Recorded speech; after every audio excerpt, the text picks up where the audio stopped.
How are you, darling, all right? The fortress is taken. It is over. You said this fortress would never fall while your men defend it. They still defend it. They have died defending it. Breaking in!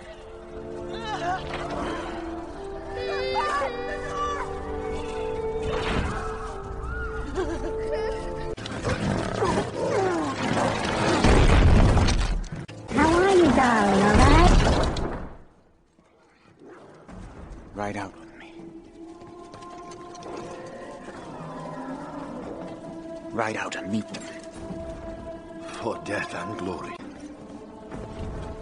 For your people. The sun is rising.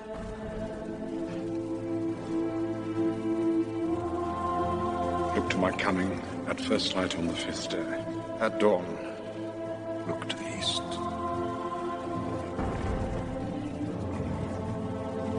Yes.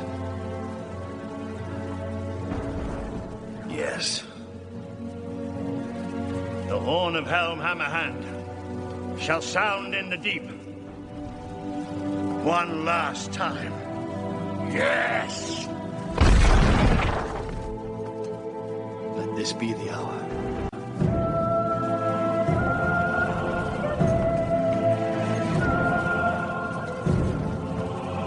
Fell deeds awake. Now for wrath, now for ruin, and the red dawn.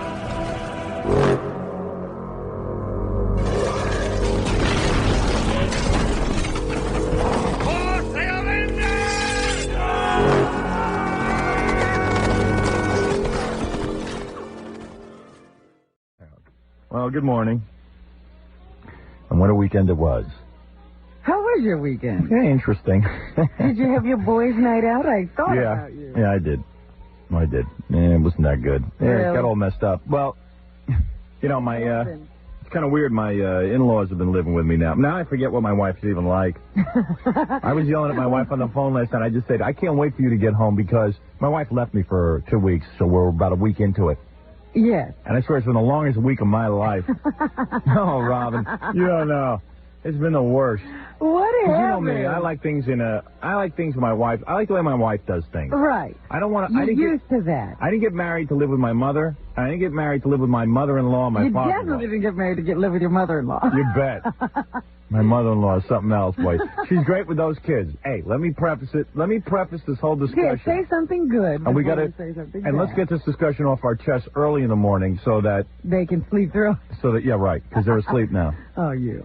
But I'm slowly losing my mind. What a weekend. I know I'm depressed because all I do is sleep. So, it's just, I have my way of doing things and stuff. And I wake up in the morning and, God bless my father-in-law, who I love dearly. But, I just put in a new couch. You know what I mean? It's like, how you're having your cat's claws taken out so your couch won't get messed up? I just put in a new couch. It cost And me. you can't cut off his feet. I can't cut his claws off, but he has his dirty, smelly feet up on my couch, and he insists on taking every newspaper in the house and piling it on the couch. Why is it And that this has been going on for years? I keep telling him. It's like embarrassing, though, because you don't want to be, like, I started feeling guilty. I said, gee, aren't my in-laws really nice to come up and take care of the kids and stuff very nice while my wife isn't here? And then I said, wait a second. Why am I so complimentary for them helping? My wife should be home. There shouldn't even be a need. Right. In other words, I'm sitting there kissing their ass because they came and helped me, but they're helping me because my wife left me. It wasn't like she was sick or Right. anything like that. She She wasn't- just voluntarily left. She wasn't in the hospital. If she was in the hospital, that's one thing. She abandoned you. For 2 weeks. Oh, man. So you sort of started thinking they shouldn't even be here. And my wife, when she calls, she's so happy on the phone. It's like, I feel really good, and this is the greatest thing. It's so good. And I'm like, you know what? She's going to leave me. Why do you say that? I said she's having too much fun on her own. Oh, no. She's going to stick me with the kid. She's going to be one of those mothers that runs off or something. She's a runaway mom. Yeah. Somebody put her face on a milk carton I said, she better get her ass home.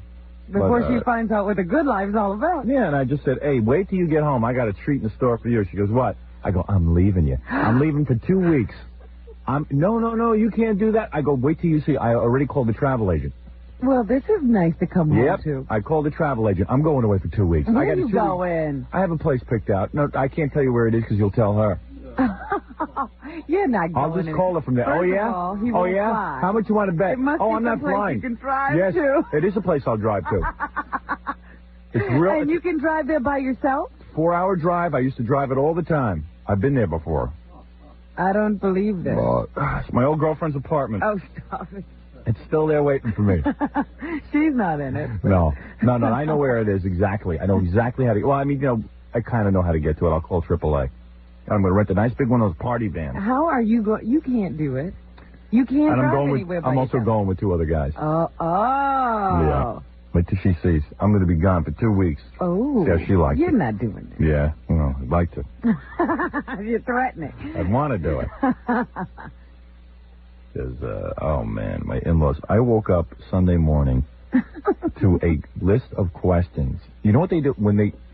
My mother-in-law's not even interested. She is not interested in anything I have to say. She wants to be with the kids, and she'll even ask me a question and immediately start muttering while I'm talking to her. Yeah, you get the first couple words out, and then she's on to another subject. I'm sitting at the kitchen table talking to my father-in-law about tennis because that's his passion in life. And I'm asking him about McEnroe or something like that, and then all of a sudden I hear my mother-in-law in the corner. What about, what's the one that ran away to Trump's... Monica. What about Monica? What about... She didn't call her Monica Sells, calls her Monica. What about Monica? What about Monica? What about Monica? What about Monica? What about Monica? What about Monica? What about Monica? That's how she just says it.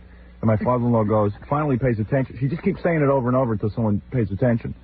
Then my father-in-law goes, well, you mean Monica Seles? And then he starts answering about Monica Seles, and she starts talking. It's like a madhouse in there. But whenever I walk into the kitchen, it's time to start asking me questions. Now, I'm going to describe something to you at my house that's going on. I'm living with my in-laws, okay, in case you're just tuning in. You got to check this out. And they're great people. Robin, please, let me say this. I love them. My kids love them. Everybody loves them. But you know how, you know me. Everybody gets on my nerves, all right? So nobody can be perfect in my eyes. Sure. You know, it's like my sister walked in last night, just for 5 minutes. Oh, you must be lonely. And I go, get out of here. Just get out of my house. Just because you came out of the same womb, get out of my house. Oh, you must be lonely. It must be so hard. Ooh. And it's just like, what are you talking about? There's nothing hard here. I'm not doing anything different. My in-laws are upstate. God, I'm like out of my mind. I'm a man on fire. But it's true. Last It's just night- a thing of when anybody strange Oh. is in your home, you know it. My head's going to explode from it. Last night, I decided, okay, as a treat, I'll go out and buy Italian food because the kids love ziti and spaghetti. Yeah. So I went out and got, Italian food, and I said to my in-laws, I said, I'm going to go out and buy us a big trough of ziti with eggplant. Everybody like that? I said to my mother-in-law, you like that? My father-in-law, you like that? Yeah, okay. So I buy I buy a child's portion for my kids, one of ziti and one of spaghetti. Deborah likes spaghetti. Emily likes ziti. Uh-huh. Okay? I go, I pick up the stuff and everything, I come in, I dish out for the kids spaghetti, and I know Deborah can finish off a man-sized portion of spaghetti. Uh-huh. And I give Emily her ziti, and I said, my father-in-law, here's the ziti and eggplant that I bought for us. Turns out my mother-in-law doesn't eat spaghetti now. Now I find out. I didn't know this. So I said, why didn't you tell me? So she's not eating any of it. I spent all this money on this food. She's not eating any of it. Then I catch my father-in-law eating the kids' spaghetti. I go, Bob, what are you eating the spaghetti for? That's for the kids. He goes, oh, relax. They're not going to eat all this. Then the kids start crying because he's eating their spaghetti and they want more spaghetti and there's no more spaghetti left. I go, why didn't you tell me you want spaghetti, damn it? Then, oh, man. So, okay, I wake up Saturday morning, right? And I'm feeling pretty good. I'm feeling like things might be under control. So as soon as I walk in the kitchen, it was like a barrage of questions about radio and TV. Mm-hmm. Yeah, this is within a minute and a half. This list of questions. I wrote them was all down. fired at you. Okay, ready? All right. I wake up Saturday morning. I walk in the kitchen. I'm dragging my ass because I was out late Friday night. Ready? Okay. All right. My father-in-law goes, Howie,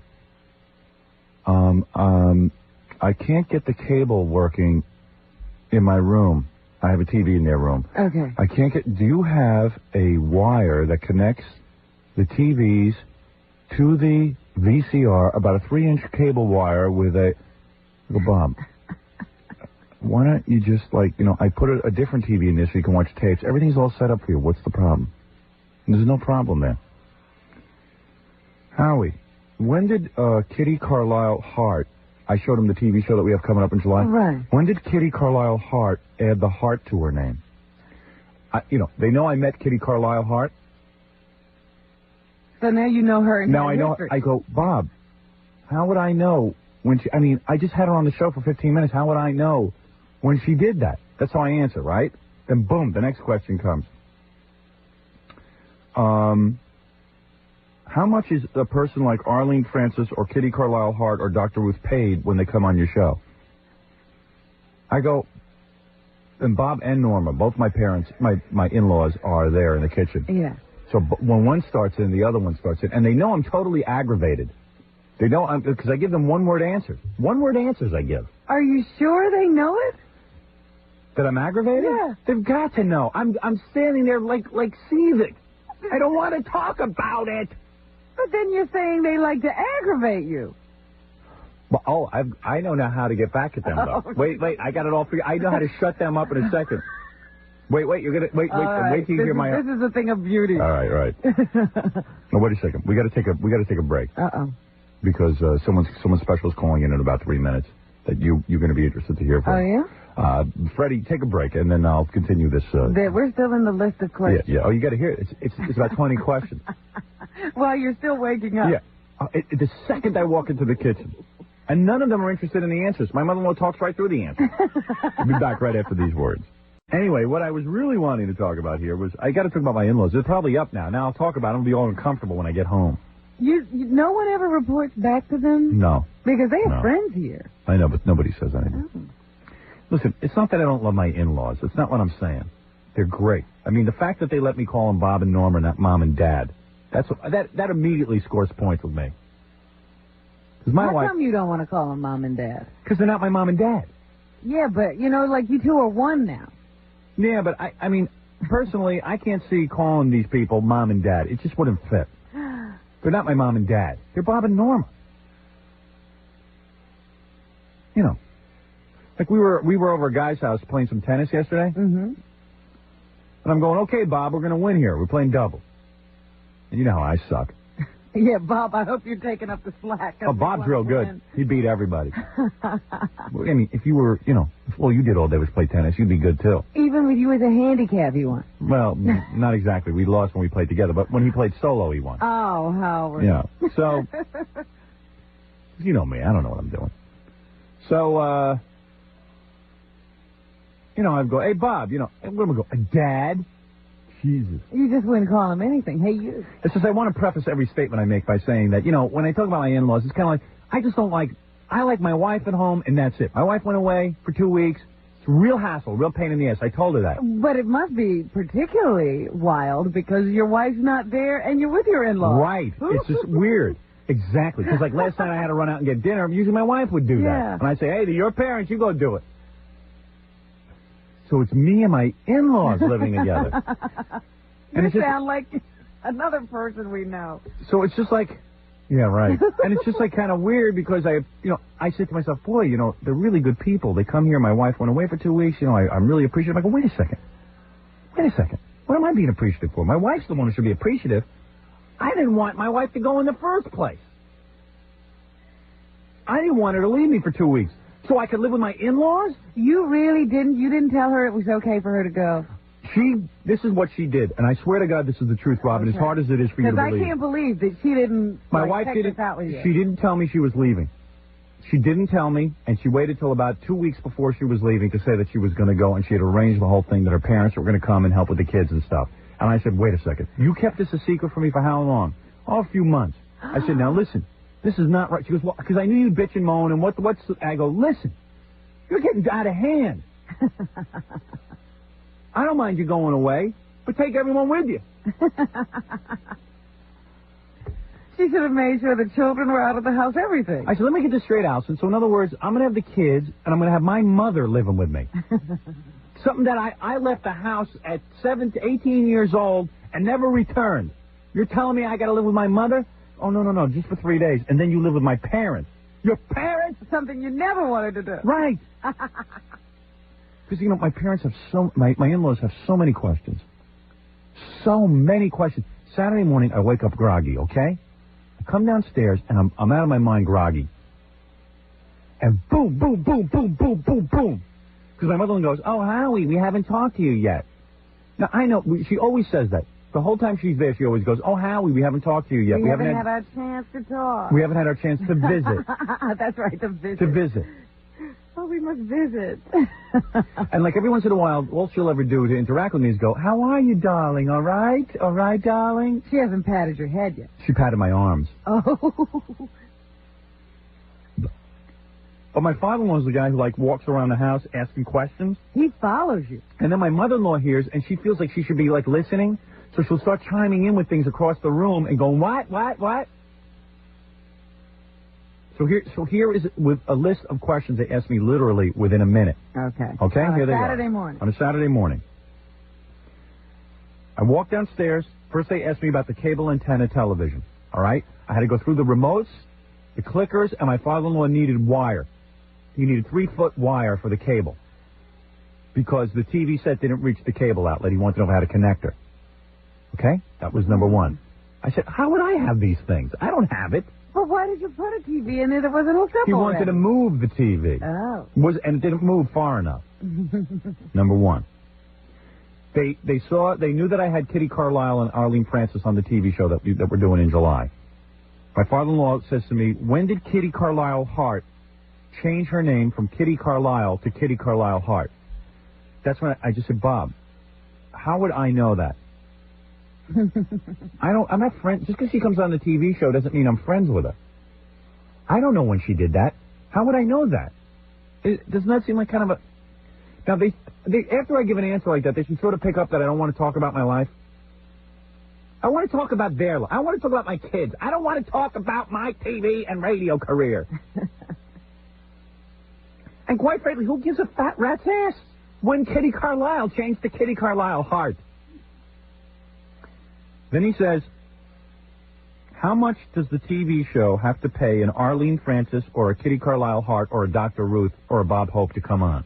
You know what? It's almost like they're the audience in a Donahue show, and you're the guest. No, you know what it's like? You know how our listeners call up with questions? Yeah. That's what my in-laws are like. They're like one of the listeners. But have you ever seen Donahue when he has those celebrities on? Yeah. People call up and they ask questions? or stand up and ask the most incredible questions. So I start giving one-word answers. I go, and I don't even put in, like, certain words. I go, like, this is the answer. Okay, so how much do they pay Bob Hope, Arlene Francis? I go, pay? Nothing. It's for promotion. Pay nothing for promotion. Okay, so it's, you know, and I act real dizzy when they ask me these questions. I go, what? And I make them repeat the question like 2 or 3 times, hoping that they'll get annoyed. Uh-huh. But they don't. They just barrel on. They don't seem to notice. All right. Then it was our producer, Dan. The TV show was over Saturday because we were doing some editing. Yeah. Dan, what does he do for you? What are his duties? I said, he's a producer. He's a producer? I thought you fired the producer. He said, I didn't fire the producer. The executive producer resigned. Oh. But what does Dan do? Well, he does a lot of stuff because we only have one guy. We're down to 2 people working on the TV show. What does he do? Well, he does a lot of the you get the frustration. I mean, how would you answer what Dan does? He produces everything. Okay. My father-in-law said, well, he seems... I said, I respect him a lot. He's a good guy.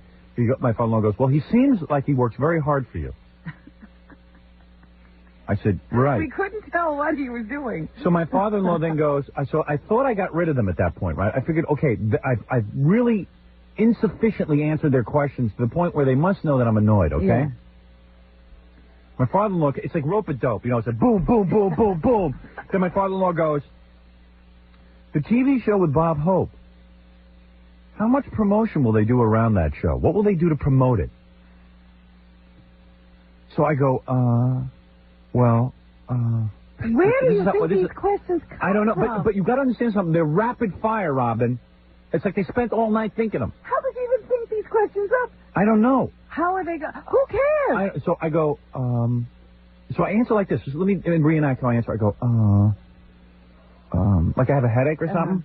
I go, I suppose they'll just announce it on TV. And I answer that softly. Because any normal human being would reject conversation with me at this point. Hey, well, this is family. But we're only like a third of the way through the question. Then my mother-in-law goes, "You must be so excited about Los Angeles. How will they promote that, darling? Oh, jeez. How will they promote your arrival to Los Angeles?" I said, "They don't. I've asked them not to." What? I'd rather they give the money to us than spend it on promoting. Well, but don't you? Won't there be some sort of fanfare? They're from Boston. So I said, well, like a TV or something. TV or something. Like a TV or something. Yeah, right. It's that kind of. It's like that. And then I go, well, you see, what my philosophy is, and then all of a sudden, as I start to answer her, she starts in, kids, what do you want for breakfast? It's like she doesn't even want to know the answer. I know she doesn't want to know the answer. But these are questions that maybe industry people would ask. Yeah, you. I mean, Why are they? It's just so annoying. It's just like, please, you can see that I'm a stressed out guy anyway. I'm a pretty stressed out individual. And it's the weekend. You're tired. Let's have some fun. Want to be with your family. All right. So then the next question is, my father-in-law goes, Howie. He calls me Howie. It's like waking up with Barbara Walters, It's like, Howie, how much editing will you do around the show I just saw? So then I go, Bob, what do you mean? Well, how much editing does that show need to be prepared to go on the air? I said, well, it's pretty well edited. Maybe one or two more places that have to be tightened up that I didn't like. Oh. Then he says, how do you get guests for your show? And my mother-in-law goes, and yes, does anyone ever call you darling and ask, everything's darling. Does anyone ever call you darling and ask to be on the show? What? I got to write all these questions down. I got to write these down. Didn't you think it was kind of dangerous, though, with you showing them a show that hasn't been on the air yet? You want to know something? I just felt bad for my father-in-law. He was moping around the house, and I was downstairs with Dan working, and I knew he wanted to see it because that's the show that Allison's on, and it's like, and I just said, what's the big deal? Let him, let him see it. It's not going to be bad. Well, that was my own fault. I was just my own stupidity. My own stupidity. He was perfectly willing to stay out of the room. Oh, see there. In a way, I blame myself, okay? So then my father-in-law kept saying, well, how do you get the guests? I said, at this point, I'm down to one-word answers. I go, Booker. So he goes, what do you mean Booker? I go, we have a Booker. We have a Booker. Guy's name is Frank Smiley. Booker. He books, he calls. How do they get, how does he know who to call? And does anyone ever generate their own calls? Will a Kitty Carlisle call you to be... I said, some people will call to be on the show, others have to be asked. So now at this point, I'm like, woozy. Fred's holding up the spot sign, but all right, I'll take a break. I was woozy, but I finally figured out how to shut them up. Oh, I can't wait to find out. But was that all of the questions? Yeah, well, there were more, but I don't even remember. And you swear to me this couldn't have been in a minute. I swear on my life it happened. It went down within a minute and a half. I timed it. I swear it went down. That rapid fire. And I was woozy, but I figured out how to stop them cold in their tracks. Stay tuned for the solution. Right after these words. Howard Stern will be back after this on 97.1. Anyway, what I was really wanting to talk about here was, I got to talk about my in-laws. They're probably up now. Now I'll talk about them. I'll be all uncomfortable when I get home. No one ever reports back to them? No. Because they have friends here. I know, but nobody says anything. Oh. Listen, it's not that I don't love my in-laws. It's not what I'm saying. They're great. I mean, the fact that they let me call them Bob and Norma, not Mom and Dad, That immediately scores points with me. Because my How wife, come you don't want to call them mom and dad? because they're not my mom and dad. Yeah, but, you know, like you two are one now. Yeah, but I mean, personally, I can't see calling these people mom and dad. It just wouldn't fit. They're not my mom and dad. They're Bob and Norma. You know, like we were over a guy's house playing some tennis yesterday. Mm-hmm. And I'm going, okay, Bob, we're going to win here. We're playing double. And you know how I suck. Yeah, Bob, I hope you're taking up the slack. Oh, Bob's real good. He beat everybody. I mean, if you were, you know, if all you did all day was play tennis, you'd be good, too. Even with you as a handicap, you won. Well, not exactly. We lost when we played together, but when he played solo, he won. Oh, Howard. Yeah. So, you know me. I don't know what I'm doing. So, you know, I'd go, hey, Bob, you know, what am I going, Dad? Jesus. You just wouldn't call him anything. Hey, you. It's just I want to preface every statement I make by saying that, you know, when I talk about my in-laws, it's kind of like, I just don't like, I like my wife at home, and that's it. My wife went away for 2 weeks. It's a real hassle, real pain in the ass. I told her that. But it must be particularly wild because your wife's not there and you're with your in-laws. Right. It's just weird. Exactly. Because like last night I had to run out and get dinner. Usually my wife would do that. And I'd say, hey, they're your parents. You go do it. So it's me and my in-laws living together. You sound like another person we know. So it's just like, yeah, right. And it's just like kind of weird because I say to myself, boy, you know, they're really good people. They come here. My wife went away for 2 weeks. You know, I'm really appreciative. I go, wait a second. What am I being appreciative for? My wife's the one who should be appreciative. I didn't want my wife to go in the first place. I didn't want her to leave me for 2 weeks so I could live with my in-laws. You really didn't? You didn't tell her it was okay for her to go? This is what she did, and I swear to God this is the truth, Robin, as hard as it is for you to believe. Because I can't believe that she didn't My wife didn't. She didn't tell me she was leaving. She didn't tell me, and she waited till about 2 weeks before she was leaving to say that she was going to go, and she had arranged the whole thing that her parents were going to come and help with the kids and stuff. And I said, wait a second. You kept this a secret from me for how long? Oh, a few months. I said, now listen, this is not right. She goes, well, because I knew you'd bitch and moan, and what's... I go, listen, you're getting out of hand. I don't mind you going away, but take everyone with you. She should have made sure the children were out of the house, everything. I said, let me get this straight, Allison. So in other words, I'm going to have the kids, and I'm going to have my mother living with me. Something that I left the house at 18 years old and never returned. You're telling me I got to live with my mother? Oh, no, just for 3 days. And then you live with my parents. Your parents? Something you never wanted to do. Right. Because, you know, my parents have my in-laws have so many questions. So many questions. Saturday morning, I wake up groggy, okay? I come downstairs, and I'm out of my mind groggy.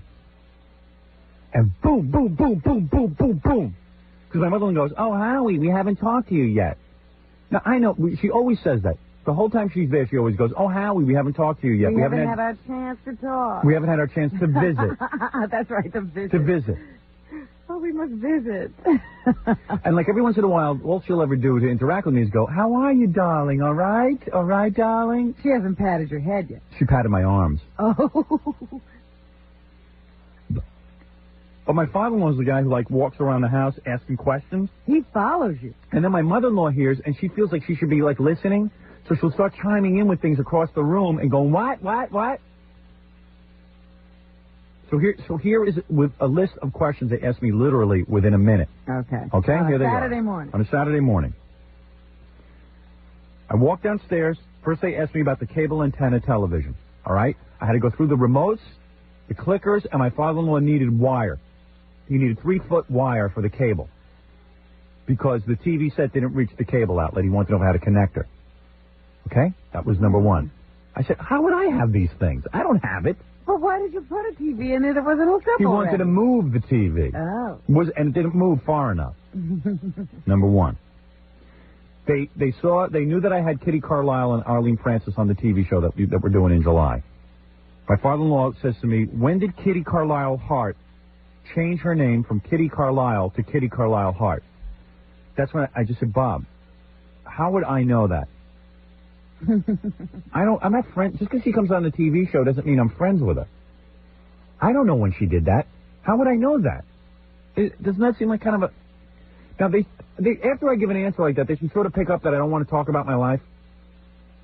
I want to talk about their life. I want to talk about my kids. I don't want to talk about my TV and radio career. And quite frankly, who gives a fat rat's ass when Kitty Carlisle changed to Kitty Carlisle Hart? Then he says, how much does the TV show have to pay an Arlene Francis or a Kitty Carlisle Hart or a Dr. Ruth or a Bob Hope to come on? You know what? It's almost like they're the audience in a Donahue show, and you're the guest. No, you know what it's like? You know how our listeners call up with questions? Yeah. That's what my in-laws are like. They're like one of the listeners. But have you ever seen Donahue when he has those celebrities on? Yeah. People call up and they ask questions? or stand up Yeah. and ask the most incredible questions. So I start giving one-word answers. I go, and I don't even put in, like, certain words. I go, like, this is the answer. Okay, so how much do they pay Bob Hope, Arlene Francis? I go, pay? Nothing. It's for promotion. Pay nothing for promotion. Okay, so it's, you know, and I act real dizzy when they ask me these questions. I go, what? And I make them repeat the question like 2 or 3 times, hoping that they'll get annoyed. Uh-huh. But they don't. They just barrel on. They don't seem to notice. All right. Then it was our producer, Dan, from the TV show was over Saturday because we were doing some editing. Yeah. Dan, what does he do for you? What are his duties? I said, he's a producer. He's a producer? I thought you fired the producer. He said, I didn't fire the producer. The executive producer resigned. Oh. But what does Dan do? Well, he does a lot of stuff because we only have one guy. We're down to 2 people working on the TV show. What does he do? Well, he does a lot of the you get the frustration. I mean, yeah. How would you answer what Dan does? You know, he produces everything. Okay. My father-in-law said, "Well, he seems." I said, I respect him a lot. He's a good guy. My father-in-law goes, "Well, he seems like he works very hard for you." I said, "Right." We couldn't tell what he was doing. So my father-in-law then goes, "So I thought I got rid of them at that point, right? I figured, okay, I've really insufficiently answered their questions to the point where they must know that I'm annoyed, okay?" Yeah. My father-in-law, it's like rope-a-dope, you know, it's like boom, boom, boom, boom, boom. Then my father-in-law goes, the TV show with Bob Hope, how much promotion will they do around that show? What will they do to promote it? So I go, where do you think these questions come I don't know, from? but you got to understand something. They're rapid fire, Robin. It's like they spent all night thinking them. How does he even think these questions up? I don't know. How are they going? Who cares? So I go, so I answer like this. Just let me reenact how I answer. I go, like I have a headache or something. I go, I suppose they'll just announce it on TV. And I answer that softly. Because any normal human being would reject conversation with me at this point. Hey, well, this is family. But we're only like a third of the way through the question. Then my mother-in-law goes, you must be so excited about Los Angeles. How will they promote that, darling? Oh, geez. How will they promote your arrival to Los Angeles? I said, they don't. I've asked them not to. What? I'd rather they give the money to us than spend it on promoting. Well, but won't there be some sort of fanfare? They're from Boston. So I said, well, like a TV or something? TV or something? Like a TV or something. Yeah, right. It's that kind of, it's like that. And then I go, well, you see, what my philosophy is, and then all of a sudden, as I start to answer her, she starts in, kids, what do you want for breakfast?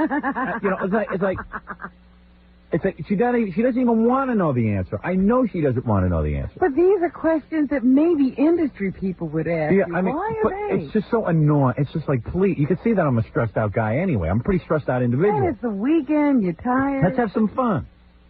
Want to be with your family. All right. So then the next question is, my father-in-law goes, Howie. He calls me Howie.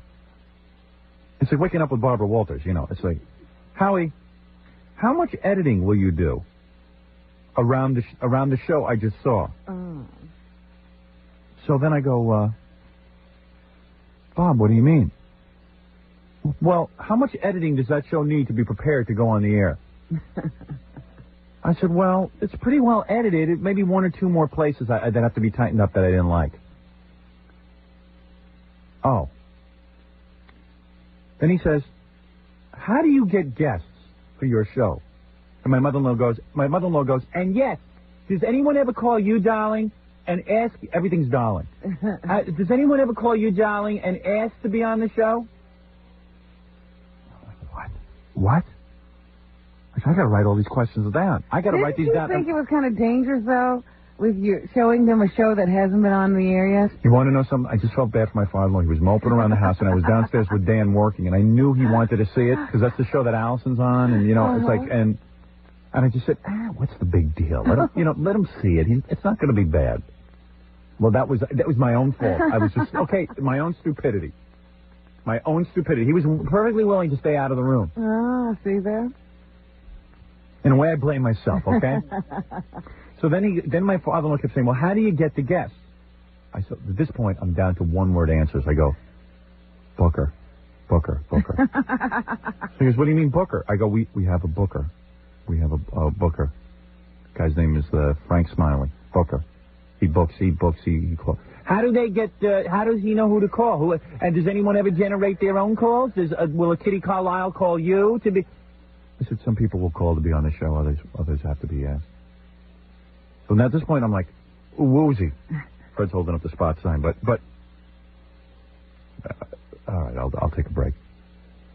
I was woozy, but I finally figured out how to shut them up. Oh, I can't wait to find out. But was that all of the questions? Yeah, well, there were more, but I don't even remember. And you swear to me this happened. Nah, this couldn't have been in a minute. I swear on my life it happened. It went down within a minute and a half. I timed it. I swear it went down. That rapid fire. And I was woozy, but I figured out how to stop them cold in their tracks.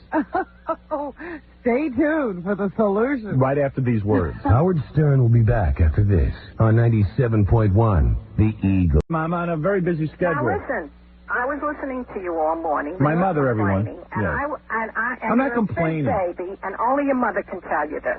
Ma, look, it was a pain in the ass to have my wife leave for 2 weeks. Let me tell you something. The idea Who has people that come in? I'm not complaining about my wife and my relationship. I'm saying, and I'm not complaining about my in-laws. I appreciate what they're doing, but they're not doing it for me. They're doing it for their daughter. Yeah, well, they're doing it for you too. No. Let me explain something to you, Mom. Howard.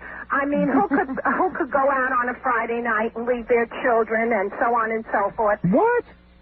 Didn't you go out Friday night?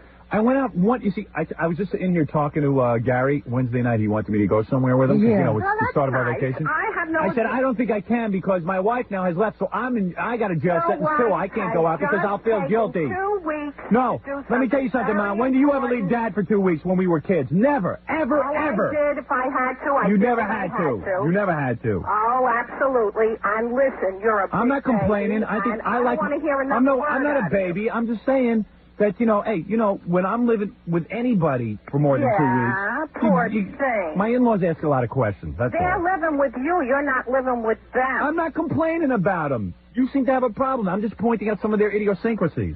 Why? Why are you doing that? Because it's interesting. It's interesting to who? To Robin. Oh, to Robin? Robin likes this? Yeah. Believe me, Robin would thank her lucky stars if she had somebody to come in and take over. And I told him I wanted to go where he was. He could have had my apartment this weekend. Yeah, I would have done that. You see that, yeah, Robin? good. You're absolutely right. You're a swamp. I didn't ask for any of this. I have a home with a wife and kids. You still have the home and the wife and the kids. No, I don't have the wife. I don't have the wife. I'm surprised that you have. No, I'm not surprised at me at all. I'm just saying that I have to act like some kind of martyr because I'm living with my in-laws. Every minute with questions about my TV show and my radio show. They're interested in you. Well, you know what I'm going to do in this today? After I hang up with you, we're going to call my in-laws, Robin. I decided. Yeah. And they can ask all the questions they want. Oh, they can ask the questions now. Right. When you're ready to talk. Are Right. you ready to talk? That's it, Robin. On his No, turn. not you. I'm talking about my in-laws. You're not talking about me? No, are you following me? I can't hear you. Why Howard. can't you hear me? What did you just say? You talk so much I can't No, you're hear. busy talking. I would like to talk, but you never let me. Your voice melts my headphones if you talk too long. You're very loud. Very loud. Very abrasive. Oh. No, listen. What I am saying is, Yes, let's hear this. why are you calling? What is the purpose of your call, by the way? I feel you're a big baby. That's the purpose. Okay, well, why do you feel I'm a baby? Because you're constantly complaining. You're constantly complaining. About what? I'm not complaining. And this time you have absolutely no right to complain.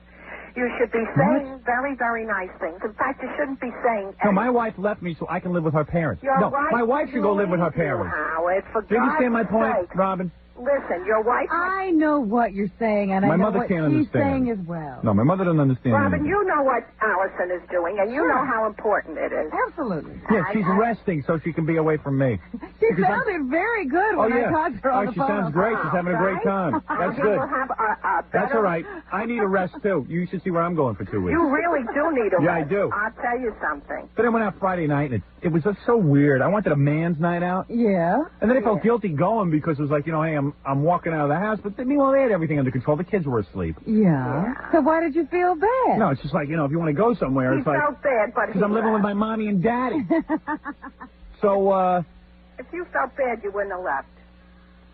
so then it's like Friday night, Yeah. I went over this guy Don's house. Yeah. What did He's you... got one of those... They had the fight, the Tyson Ruddock fight. Oh, that's wonderful. Well, come on. My mother's anti-boxing. But you went to see Thelma and Louise. I couldn't believe that you didn't mind the Thelma violence in and that. Louise is a fairy tale. And let me tell you something. It gives men a good perspective of themselves, and maybe it will change them. So I like that positive aspect of it. What is it, John? Your wife's on the phone. My wife? Really? Oh. Now, how did that happen? Ma, could you hit that note again? Because my headphones need a little... They got a little... Howard, cut it out. Howard, I'm going to hang up, and you'll speak to your wife because you miss her so much. No. You could stay on. I'll put you both on. Oh, good. Both dueling yentas. Both dueling yentas. Very nice.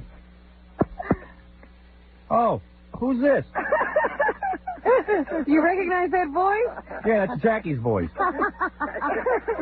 Hi, Allison. Hi, Mom. How you doing? Good, I'm doing great. Howard, I turned you on. I hear you complaining about me. Yeah, it's great, Allison. I really enjoy the fact that you leave and I get to live with your parents for 10 days. And I love you so much for letting me do this. Yeah, well, good. I'm glad because Did you really you'll not love me. tell him? No, she didn't. Tell the truth. You didn't tell me you were leaving. She told you at the right time. No, Howard. I wanted to make the arrangements so he didn't completely go berserk. I instructed her to do what she did. Yeah. Hey, Ma, why don't you butt out of my life? Really, I know how my to mother's. handle you, Howard. Yeah, you know what? You don't. I will yes, I will I do. resent this. Howard, you were not in the dark at all. I you was said in to the me, dark. What are you planning? And I said, I'm making arrangements because I wasn't going to do it if it wasn't taken care of. Wait, don't you have to go rest, Allison, for me? I'm in the middle Don't of you it. need a rest? By the way, I'm having a deep rest with your parents. Let me tell you, we're having a real party. Tell her what you're going to do for 2 weeks. Oh, I'm going away for 2 weeks. I'm now making plans. I got two guys who want to go away with Party, me. Howard. I'm going away. Leave the house. I'm not the least bit worried. Oh, I'm leaving. Oh, wait till you see. You're in for a big shock when you get home. Make a big party. You're in for a big shock. But Hey, listen, later on in the show, you might be curious, Allison. I'll be talking to your parents. All the questions they want to ask me, they can ask me on the air. So that's going to be an interesting half hour. They ignored him. Voyage party for Howard. If they ignored you, Howard, you'd be so upset. No, it's not ignoring. It's just let's have some fun. Enough with the radio and TV questions.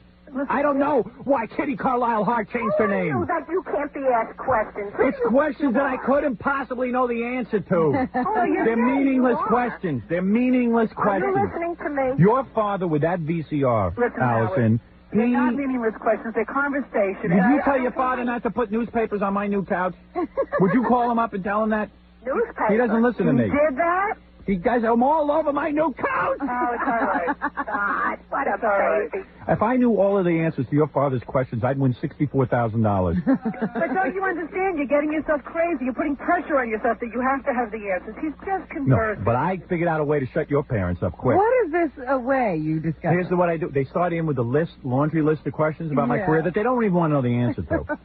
Now, this is what I say to them. Listen to this. You listening, Ma? Yeah, I'm listening. I turn to Allison's parents and I go, hey, tell me about your family. Tell me what's going on. I asked them about their family circle. Oh, that's I asked them about, I started asking them very personal, nice. I asked them personal questions. Yeah. Your mother's head explodes. She's like, I don't want to. I got my in-laws coming over tomorrow. Boy, I'm going to have a great vacation, huh, Robin? Oh, yeah. With the family in, you're going to have a wonderful time. You have no idea how annoying they are, and there's no hiding from them. Well, how can you? They're everywhere. My brother-in-law is coming in. And you're going to have to entertain, because now the guys are going to be there, Bob and Bruce. I'll do anything to get out of this. I know guys make jokes about their families coming over. Uh-huh. It is just so intense that I have a great 4-day weekend. That's something that I really... is the word cherish? Yes. I really live for... You know how I live for that, Gary. Can't you just go and... I mean, I know it's not the same 4 days, but can't you just go and lock yourself away from them for a while? Yeah, but then all of a sudden there's a whole vibe that I'm like an unfriendly guy and I don't want to see them. For a whole day? You know that every moment and they stay till Sunday. It's like so bad. It really makes it worse if he locks himself away for a while, because then when he finally comes out, you should see it. They follow him around. Right. They follow me around. And it's, I just can't wait to have some downtime. I don't get any downtime. Between this TV show and yelling and screaming. My father-in-law and my brother-in-law, and then they're going to sleep in the boathouse, Fred, as you call it. No, they're going to sleep in that room. Then I got my mother-in-law's going to be next to the kids. Yeah. And my sister-in-law, and my brother-in-law is the kind of guy who will come into my office where I set up an office so I can be alone, and he'll just sit there and stare at me. Yeah. Like a mental patient. And then look, I should get into this after the commercials. Well, maybe they can hang out with each other now, though. No, they won't. I'll tell you exactly what's going to happen. But let me tell you. That's a good suggestion, Robin. Theoretically, that should work. Yeah. Because they don't see each other all that much either. They don't want to see each other. They don't even know that. 1-800-MATCH. They won't even enjoy being together. Oh, dear. No, my in-laws. You see, Thanksgiving to me is like such a great holiday. The wildest holiday of the year. And I like the idea of the family getting together on Thursday and having, a meal together. Sure. I like that. That's enough, though. Yeah. But my problem is my in-laws live in Florida, and which is interesting in itself. Why did you say that's interesting? Because at a fairly young age, they moved down there and got a 1-bedroom apartment where they say they want everyone to visit them, but how do you visit somebody with a 1-bedroom apartment when you have kids and a wife and they have 4 children? Mm-hmm. They have 4 children. So in order to get together in Florida, my mother-in-law always says, why doesn't everyone come down at the same time? And then gets overwhelmed in a day. She's by a day, she's ready for a mental institution. She's totally overwhelmed. And you know what? She doesn't want, I say to my wife, your mother doesn't want all of us down there. She goes, I resent that. Why are you saying these things about my mother? I go, I'm just saying. Your parents, all right, if they didn't have the means to buy a bigger place, I understand. But they have the means. Years ago when they moved down there, they bought that place for nothing. They could have gotten a bigger place. Uh-huh. I said, your parents had the means to buy a bigger place, right? Will you give me that? Yes, my wife says. I said, okay. They've got 4 children, son-in-law, 2 grandchildren. Well, they didn't have all that when they bought the place. 4 children. 4 My mother still keeps a 3-bedroom house. You know why? You might come home? She has this vision that, like, she's going to be entertaining us. No one has slept there since my 18th birthday. And you all live right here. You have your own home here. Right. But my mother refused to, sort of, like, move into a 1-bedroom. Uh-huh. She has this fantasy that her grandchildren are going to sleep over, and then as soon as we ask her if they have a sleepover with the grandchildren, she's like, ah! She's another overwhelmed person. My mother's the same way, believe me. My mother once has never said to me, can I have the kids for a night? She don't want it. But she keeps that 3-bedroom. And just in case you might get the urge. My bedroom is a shrine to me. You walk in, there's pictures and posters, and it's a shrine. What is Ellen's bedroom like? Ellen doesn't really even have a bedroom because with the house, when we moved out of Roosevelt, Ellen was already in college. Oh, really? Oh, you're kidding. I didn't know she had a room that she slept in, but it never really was her bedroom. Mm. And my mother turned that into, like, her, her little private area to get away from my father's smelly snoring and feet and all that stuff. Uh-huh. So, she has, like, her own room almost. They're almost in separate rooms. It's pretty funny. And they got this little tiny bathroom in their room, which is like a big deal to them, because when we lived in Roosevelt, we never had a bathroom in my parents' room. Right, they had the one bathroom everybody shared. Yeah, oh, man. Which was real bad for masturbation. But, my father would go up every night and make in his bathroom when he'd come home from work. And, smell it up. And my mother would yell because he smelled up the bedroom. because it's right in the bedroom. You know, it's not a big house. My parents didn't have a lot of money. And it's like the same argument for like 25 years. So now my mother finally just moved out of the room, you know, almost. Yeah. But she's another one that has this room, you know. But at least she has a room in case her grandchildren ever do sleep over. Yeah. And, well, she has 2 sets of grandchildren. None of the grandchildren ever slept over? well, if they do, my mother makes such a big production out of it that she works herself into a tizzy and then, like, passes out for 3 days. Instead of, like, having one grandchild sleep over and then the next morning driving them over, my mother was born to serve. Yeah. One thing about my mother, you sleep over, man, she'll feed you into a frenzy. She'll be cooking for 3 days to prepare for you to come, and then she'll be totally exhausted and drained and can't have anyone over. Instead of, like, if she has one of the kids over, instead of just having them over, give them some out of a box to eat. My mother will start cooking and take them for the next 2 days and take them on trips, and she'll be, like, completely exhausted and never do it again. But my mother-in-law is the same way. She's a big talker. Oh, darling, why don't you all come here for the holidays? With that Boston accent. And she doesn't want anyone there. Let me ask you something, Robin. Yes. If someone says, hey, I want to date women, all right, and they never shower, and they wear smelly same clothes, and they let their weight go, do they really want to date a woman? They really want to date women, no. If my mother-in-law says, hey, come to us, but she has a 1-bedroom, does she really want 4 people coming in a 1-bedroom? There is a message there. Okay. So I say that to my wife, and my wife gets all insulted. She wants you to come, but not stay with her. And why did she move so far away to Florida while her children... And then her children are all over the country now. And then she'll piss and moan about that. But meanwhile, she's the one who started it. She moved away from everyone. She did it first. Yeah, right. She ran away. But you always said you had a feeling about people who move away from their families. Oh, yeah. What is that? I feel they don't want to be with them. That's what I feel. You're supposed to stay wherever your family is? My mother-in-law is one of those people who should have had 2 children, but she didn't know it. Oh. She got too many kids. There's too many freaking kids. But they're all grown now. Yeah, now, I mean, but... So she wants a little privacy. Yeah, she wants privacy from them. I think she wanted privacy when they were young. She's had enough invasiveness. But then they all converge now. First of all, that's a big mistake. My mother-in-law likes to monopolize my children. Yes. Which is fine by me. You know I love that. Yeah. I ain't looking for any interaction. But, you know, this is also a time when you could have a little more time for your children. True, but okay. My mother-in-law comes, she literally hovers.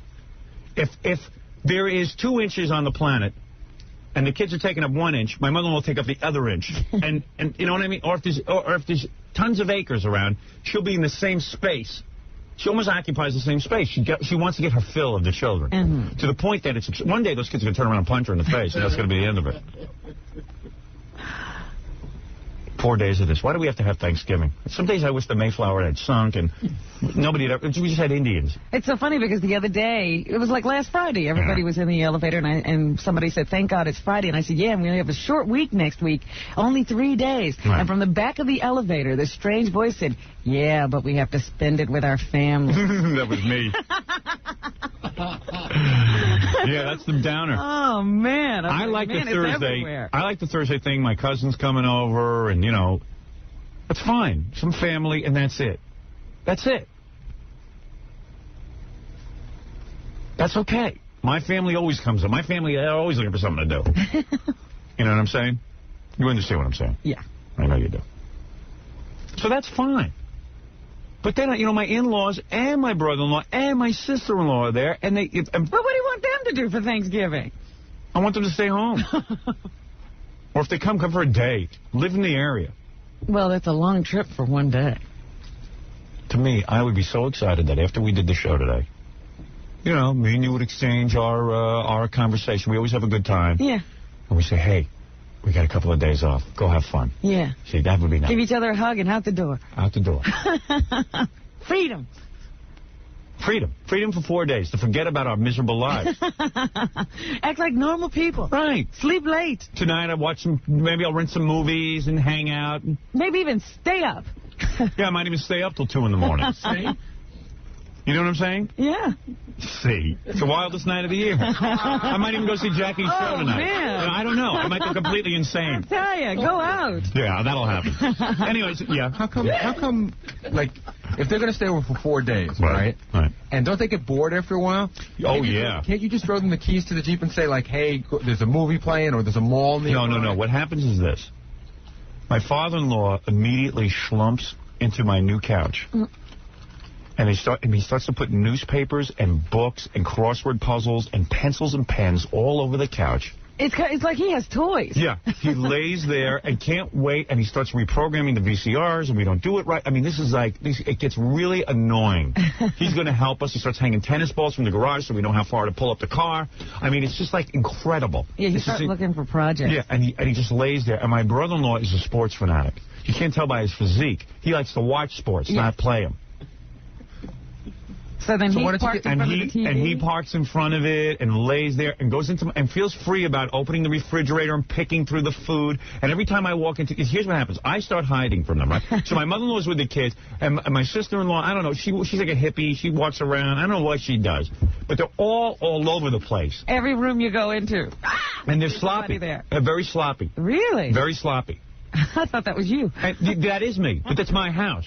I don't need more slobs. And they're real sloppy. And then when meals happen, I never eat a meal with them. But you got to understand the pressure of that. By not eating a meal with them, you feel very guilty. You know, you feel that you're being unfriendly. Yeah. But why don't you don't eat with them because you eat differently, or because you because I can't take it. But he doesn't eat with anybody anyway. I mean, you really don't. I don't. Sit down and have meals. No, I can't. I don't even. I have a hard time even sitting and eating with the kids, but I do it because it's the right thing to do. Yeah. It's my kids. But I need to be alone, and I need to think constantly. I just need to be alone. I need to have a family, but I need to be alone from them. You're amazing. Can I just make a... I need, and I've built a fortress of solitude in my basement. Yeah. I really have. I've dug a tunnel through my house. I mean, that whole basement is yours. Yeah, that's my room. And I sit down there with my TV set and my bowl of food. I've even put water down there.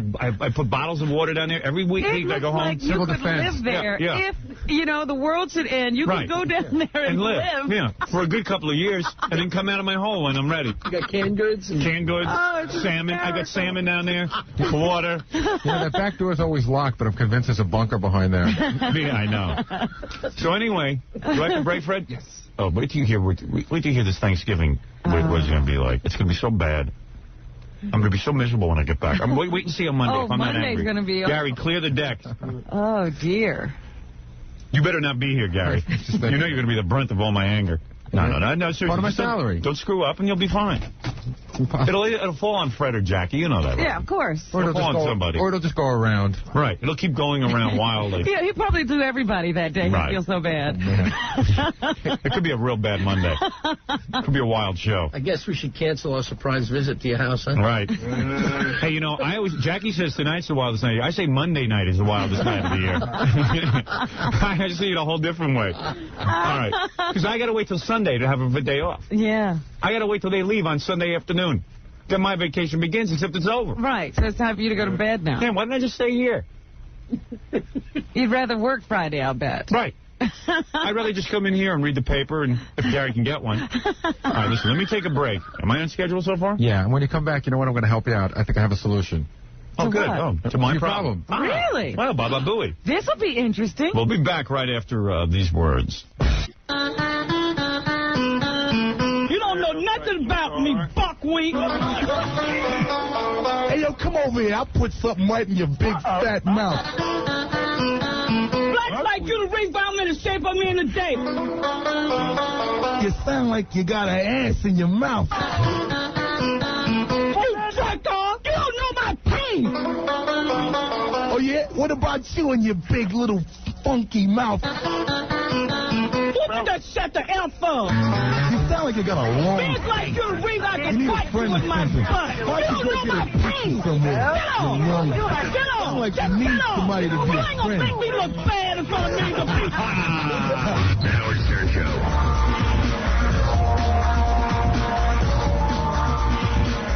Is that you, my dear? Yes, darling. I'm in a great hurry today. I'm cooking for the holidays, and I told you she's and preparing. I hear you. What is your problem? Complain. My mother's all excited the holidays. Let me tell you something. My mother's an original pilgrim. Your in-laws, you have the nicest set of in-laws anyone can have. They are devoted to the family. But you know how they are.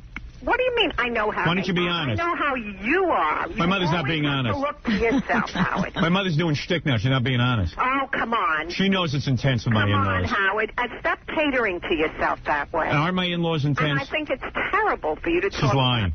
My mother's lying. Right. Everyone, my mother's lying. All of it is just words. You have a big problem. You mean you have nothing left to talk about? You don't know how to be gracious. I don't know how to be gracious. Excuse me, you know because you're too gracious. I'm too gracious. Your problem is this. I see. When my mother, a couple of years ago, I said to my mother, yeah. Why don't you sell your house, get yourself one of them new condos? Howard, I don't need you to manage my life. So she really wanted that. My father's like, I don't want to move, I don't want to move, I don't want to move. We changed our minds, and once I changed my mind, I'm contented with my decision. So the reason my mother changed her mind is she needs 3 bedrooms because she's going to have somebody sleep over. Now listen to this. I do have somebody sleep Who sleeps over? That's none of your business. Nobody sleeps over. She never has anybody sleeping over. I certainly do have people sleep over. Who? And that's not why I have the extra room. It just happens to How come she doesn't take some of your in-laws in? She got an extra room. Oh, I'm going to give her all of them. Your in-laws have an extra room, too. They don't have a 1-bedroom. They have a 2-bedroom apartment. No, they don't. They converted it into a study. So we all have to sleep in the living room. Bedroom. Never mind. If you have 4 kids, you even said it yourself. My mother's the one who made me think this way. Are you the My mother's the same way. My mother's not telling you the truth. She even agrees. That only a mother could love. Let me ask you something, Mom. Yes. If you bought a 1-bedroom and you had 4 kids. She didn't have 4 kids at that time. She has 4 kids. They were off in different directions. Yeah, but you can't tell me that she wants them all. She doesn't want them all to visit at the same time, does she? Please, I don't know what she wants. Okay, all right, that's it. The point is this, Howard, it's none of your business, and you don't have to critique everyone. What are you, the llama of the family? No. I just said to my friend Robin. I am the llama of the family, actually. What you think you the are. Dalai Lama. You assume that role. You know I've taken over the leadership role in the family. Act like a person. You know I've taken over the leadership role in the family since Dad stopped working. You're taking over the leadership? Who put you in that role? You know I'm the leader of the family. You know I am. Until I put you there. I'm putting you in an old age home. That's where I'm going to put you. Stop that. Anyway, believe me, I can't wait for the day to lock her up. Oh, wait, you know who's going to be locked up. Right. You know. So, anyway. With your ranting and raving. You better calm down. Listen to me. Yes. He's well on his way. First of all, Gary, I'll need 14 nude girls here on Monday to calm myself down from the 4-day experience. 14 nude girls, that's what calms you down? Yes, it does. Wait a second. Any women who want to calm Howard down on Monday, please call. Right. Barry. I'm sorry. Vested interest. You don't have to act on his nonsense. I just want to do it to keep the heat off of me. Anyway, my point about my mother is... What? The reason that she can't have a lot of grandchildren and stuff over her house is because she overextends herself. I have the grandchildren over my house. I'm with my grandchildren constantly. So the point is that she works herself into a tizzy. Don't interfere between me and my grandchildren. I'm not interfering at all. Do whatever you want. Yes, you are. You're interfering in everyone's relationship. It's not necessary. And you'll admit that my in-laws, I need some time to relax. Discuss your being the perfect. Hey, what do you know about it? Hey, what do you know about it? Let me tell you something about my life. I'll tell you something about being the perfect son. And stop telling me to be a You know what my mother's shtick is now? As soon as I say I need a little break from it, I'll be a regular person. That's my mother's the only one who isn't a regular person. My mother now became Howard Stern's mother. She's not a regular person. You never told me what happened at the Leather Warehouse. Oh, she walked in there, marched herself. Time at the Leather Warehouse. She marched herself right in there and got herself a nice little 25% discount. Shop, Robin. You'll enjoy it too. You have to get over there. Yeah. Because I see you like leather things. Yes, I do. And they have lovely... Queen Ray Stern. Queen Ray walked into Leather Warehouse, announces that she's Howard Stern's mother, and is looking for... And I'm not a regular person. I don't do that. My mother says I'm not a regular person. My mother's not a regular person. Queen Ray walks in, and right away, 25% discount, holds him up for ransom. Let me tell you something. Let me tell you something, Mother. True. When I discuss my life, I must tell you that Thanksgiving is a day for me. Well, it's a nice day. Thursday, the family comes over. It's a nice day for me, too. Right. And then you go home to your quiet house and unwind after a tumultuous day. A tumultuous day. Right. Oh. Now, it's an overwhelming day. Tumultuous. And my mother is a big shot here on the phone, but I'm going to tell you, she knows what I'm talking about. I know. I pray for 4 days off. I cherish those 4 days, Robin. I cradle those 4 days in my arms. I caress those 4 days. And you know it's going to be difficult. You know how my in-laws are. I think you're highly exaggerating. Any 4 people living there with you, 4. And I think you ought to calm down about the whole thing. Let's be honest, he loves his in-laws. Right. You get it wrong. But you know, there are some discomforts when people and strange people are in your home. But, Ma, you know when you need time to yourself? You don't have to defend him. You'll have your job Monday. No, Ma, you know how it is when you need some time to yourself. What? You don't know that. Plenty of time. If I go downstairs to myself, they right away start talking that I don't want to be the If you want to live on an island, go live on an island. This is the real world, Howard. I never saw you have anyone over for 4 days. In your life, I never saw you do that. People in your life. Your whole marriage, I never saw you have 4 people over at the same time. I never saw it. You never saw it? No. Well, when did you ever have 4 people staying with you? You have a very short-term memory. Yeah, who did you have staying with you? That's not the problem. Who I had. Yeah, you never did. I certainly do. You never even had a pet? I do the expedient thing, and you better start doing it. All right, very good. Now, you're a big hero. You're a big hero. Big hero. All right, I'm going to start cooking now. She knows everything now. She became a whole seer. She's I like just a seer. want everybody. Well, what about her? You know, she also says you should go for comfort, not expedience all the time. Yeah. I didn't hear what you said, Robin. You know, you told me you should have as comfortable a life as possible. And believe me, nobody has more comfortable a life than he does. All right, very good. For sure. Oh, you're off your rocker. You know what it is? You know what it is? You're losing brain cells. That's the problem. Oh, stop it. Is that's the answer, Howard? You're getting very old. That's all. By belittling me, that raises you, right? You're getting very old. Oh, I'm ashamed of you today. Tell Robin about the bathroom. You know, my old man used to come home from work. All I was talking about was...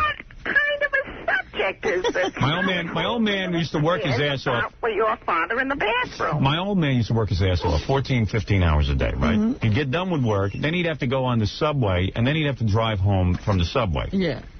It was an unbelievable schedule. The man would come in and eat, and then he had to go... And you wouldn't stop bothering him from the minute he walked in the door. Oh, my father considered it bothering if I asked him a question. Oh, no, you didn't ask just questions. And let me tell you, it's a good thing that I was there to take his abuse, or else you would have been taking it. Oh, come on. When I left to go for college, my mother really was in for a treat. Since he's retired. What was that? Very well together. Yeah. Let me tell you something. Your interference. My father used to come home and eat dinner, and I'd say, hey, Dad, how you doing, man? And what went on at work? Shut up. Shut up, you idiot. Well, what would Howard do? I would ask him questions. I would ask him questions about his business, about his partner. Shut up. Don't you ask. Who are you? You're a punk. You're a little kid. Don't you talk about my partner. I'll talk to your mother. Why don't you learn to listen? The man came home the same way you talk. And then when I left for college, my mother got the abuse. Your father would come home. The minute he'd open up the door, you'd be at him. What's wrong with that? I was excited to see my father. He hadn't even had his dinner. I'm excited to see my father. What is the big deal? You were excited to see your father. That's true. But you had to... Oh, that was considered a negative in my household. As usual, Howard, it's your feeling. Let me tell you something. Yeah. I'd come home, my old man would sit down. I'd sit at the table with him. I was excited to see my father. Are you ready to say goodbye to me? Yeah, you know what? I'm going to do much better without you interfering. I would sit at the table. Gary, you're so lucky I called because it let you off the hook. Thank you. I appreciate it. I'd sit at the table, and I'd say to my old man, would like sometimes... All right, thank you. Thank you. Thank you very much. Happy Thanksgiving. Happy Thanksgiving. Yeah, we're all looking forward to it. All of you. I'll see you tomorrow, Howard, and behave Very good. Yeah, I'll behave myself. Manners. Why don't you behave yourself? Company manners. See if you can find more sponsors to go nudge. All right, thank you. Bye-bye. All right, very good. All right, there's my mother. There's my nightmare. Anyway, so let me get back to this. Let me tell you something. My mother's a big wise ass. I realize the family dynamic now. My sister went off to college. My old man would come home angry from a day's work. And I don't blame the guy. He was hungry, completely whipped. Yeah. And he really wanted to yell at my mother. But I would sit down, and because I knew he wanted to yell at my mother, I would become the focus, the buffoon, if you will. So my father's... Trying to cheer him up? Yeah, trying to cheer him up. And then my father would start yelling at me. He'd just scream and scream and scream at me and tell me what an idiot I was. But if I hadn't have been there, God bless me, because otherwise he would have been yelling at my mother nonstop. Oh. Because he'd come home angry. Hey, I come home angry from work. Who isn't angry? I do the same thing. I come home from those Friday TV shows. I eat dinner at 10 o'clock. I'm sitting there. Shut up, you idiot. Yeah. So anyway, I yelled at my wife for an hour and a half. after we taped our TV show, the Christmas special. Oh, really? Yeah. Yeah, that was a tough one. Yeah. I went home and passed out. I yelled at her for over an hour and a half. Ask her. She said it was so relentless. It was, but I had to yell. And I said, and afterwards I said, you know what? I feel much better now. Thank you, honey. Thank you, honey. But me, stupid me as a kid, I used to sit there and take it from my father. But then my father would eat up, and then every night he'd go to the bathroom. And they had the bathroom in his room. You know, they had that little bathroom that they were so proud of in the bedroom. And my old man, of course, if you saw the bathroom was 2 inches long. Yeah. So, and then, like, you know, my mother would go upstairs and scream for a half hour that it smelled. Because the whole bedroom smelled. And my old man would go, hey, what is this? And, you know, it's my same nightmare in my own home. In my house, I put in a special toilet that sucks the smelly air right down into the water. You saw it, Gary, right? That's right. I did see it. It's a toilet. You guys can get it, too. It's it's made by Kohler. Yeah. It draws all wind. It's a wind that has escaped. It's a downwind. Does it feel good? No, it doesn't feel good at all. It's very annoying. It's very cold feeling. It's an eerie feeling to hear that. Does it work? Well, no, it doesn't work entirely. So what I do is I put a big window in. So cold air blows on me the whole time. Oh, that I'm going. You open the window? Yeah, and I'm usually, you know, mostly nude. I pull my pants down. Because I open the window, and then I have a special suction fan in the ceiling. Oh, so you got the exhaust fan? Yeah, so you got 2 fans and nature's air. Did you ever start to think that you may have a personal problem? No, because my wife, God forbid, she should smell anything. And she always has to go to the bathroom after me. She has to do, you know, she has to quickly use it. I go into the bathroom. And now I lock the doors, both doors to the bathroom, so she can't get in. And she yells and screams at me and cries. Oh, no. Why am I locking her out? I go, she said, I need to use this bathroom too, the sink area. I go, I don't care. I need 5 lousy minutes in this toilet. You're here all day. You got 5 minutes. I want 5 minutes out of 24 hours. You think that's too much to ask, Robin? Nope. Not unreasonable. Sometimes you bitches are so hard to live with. Oh, stop it. I swear to God. Believe me, I wouldn't be following you around. You're damn right. I'd be trying to go to the opposite end of the house I knew you were in. And she complains. It's not like my odor is an aphrodisiac to her. And she complains about it. That amazes me. Look, I don't want to talk about Thanksgiving anymore. You know I'll be here Monday completely blowing my lid. What is it? I was just going to give you my solution very quickly. All right. Okay. You say your brother-in-law's really into sports, and your father-in-law's into doing a bunch of stuff. You have a friend, like your friend Neil, right? They live in the tri-state area. There's Knick games, Net games, Devils games. You can get them tickets for that, or you can send your in-laws to see a great Broadway play. No, I've done that. They don't want to do that. Your brother-in-law doesn't want to go see a Knick game if he's like a big sports fan? I mean, he doesn't want to go himself. Yeah, but you can send him with Neil.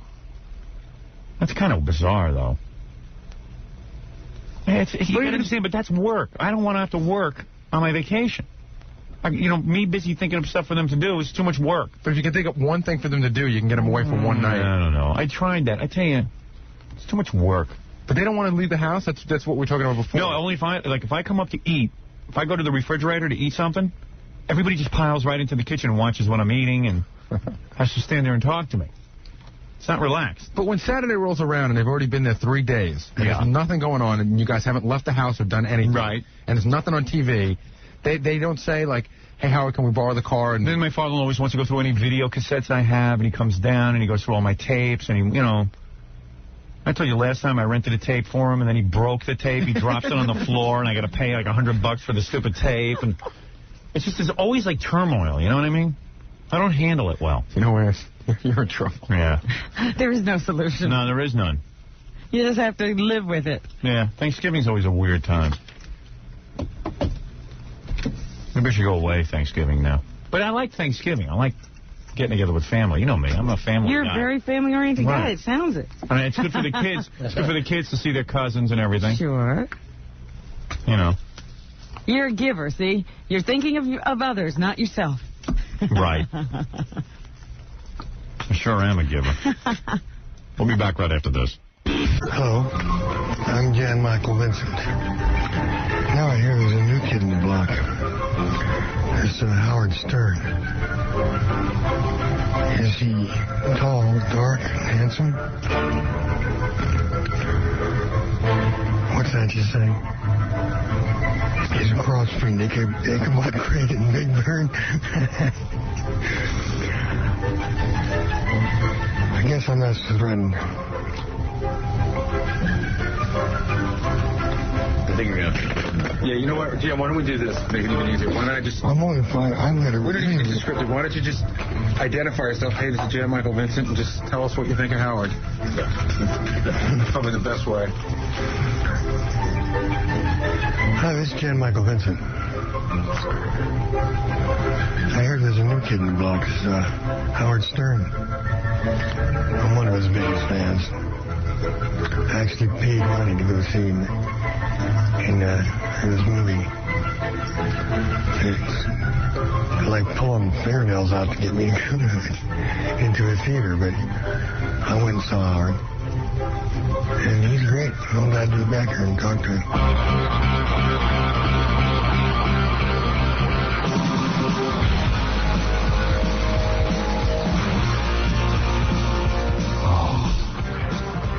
What a weekend.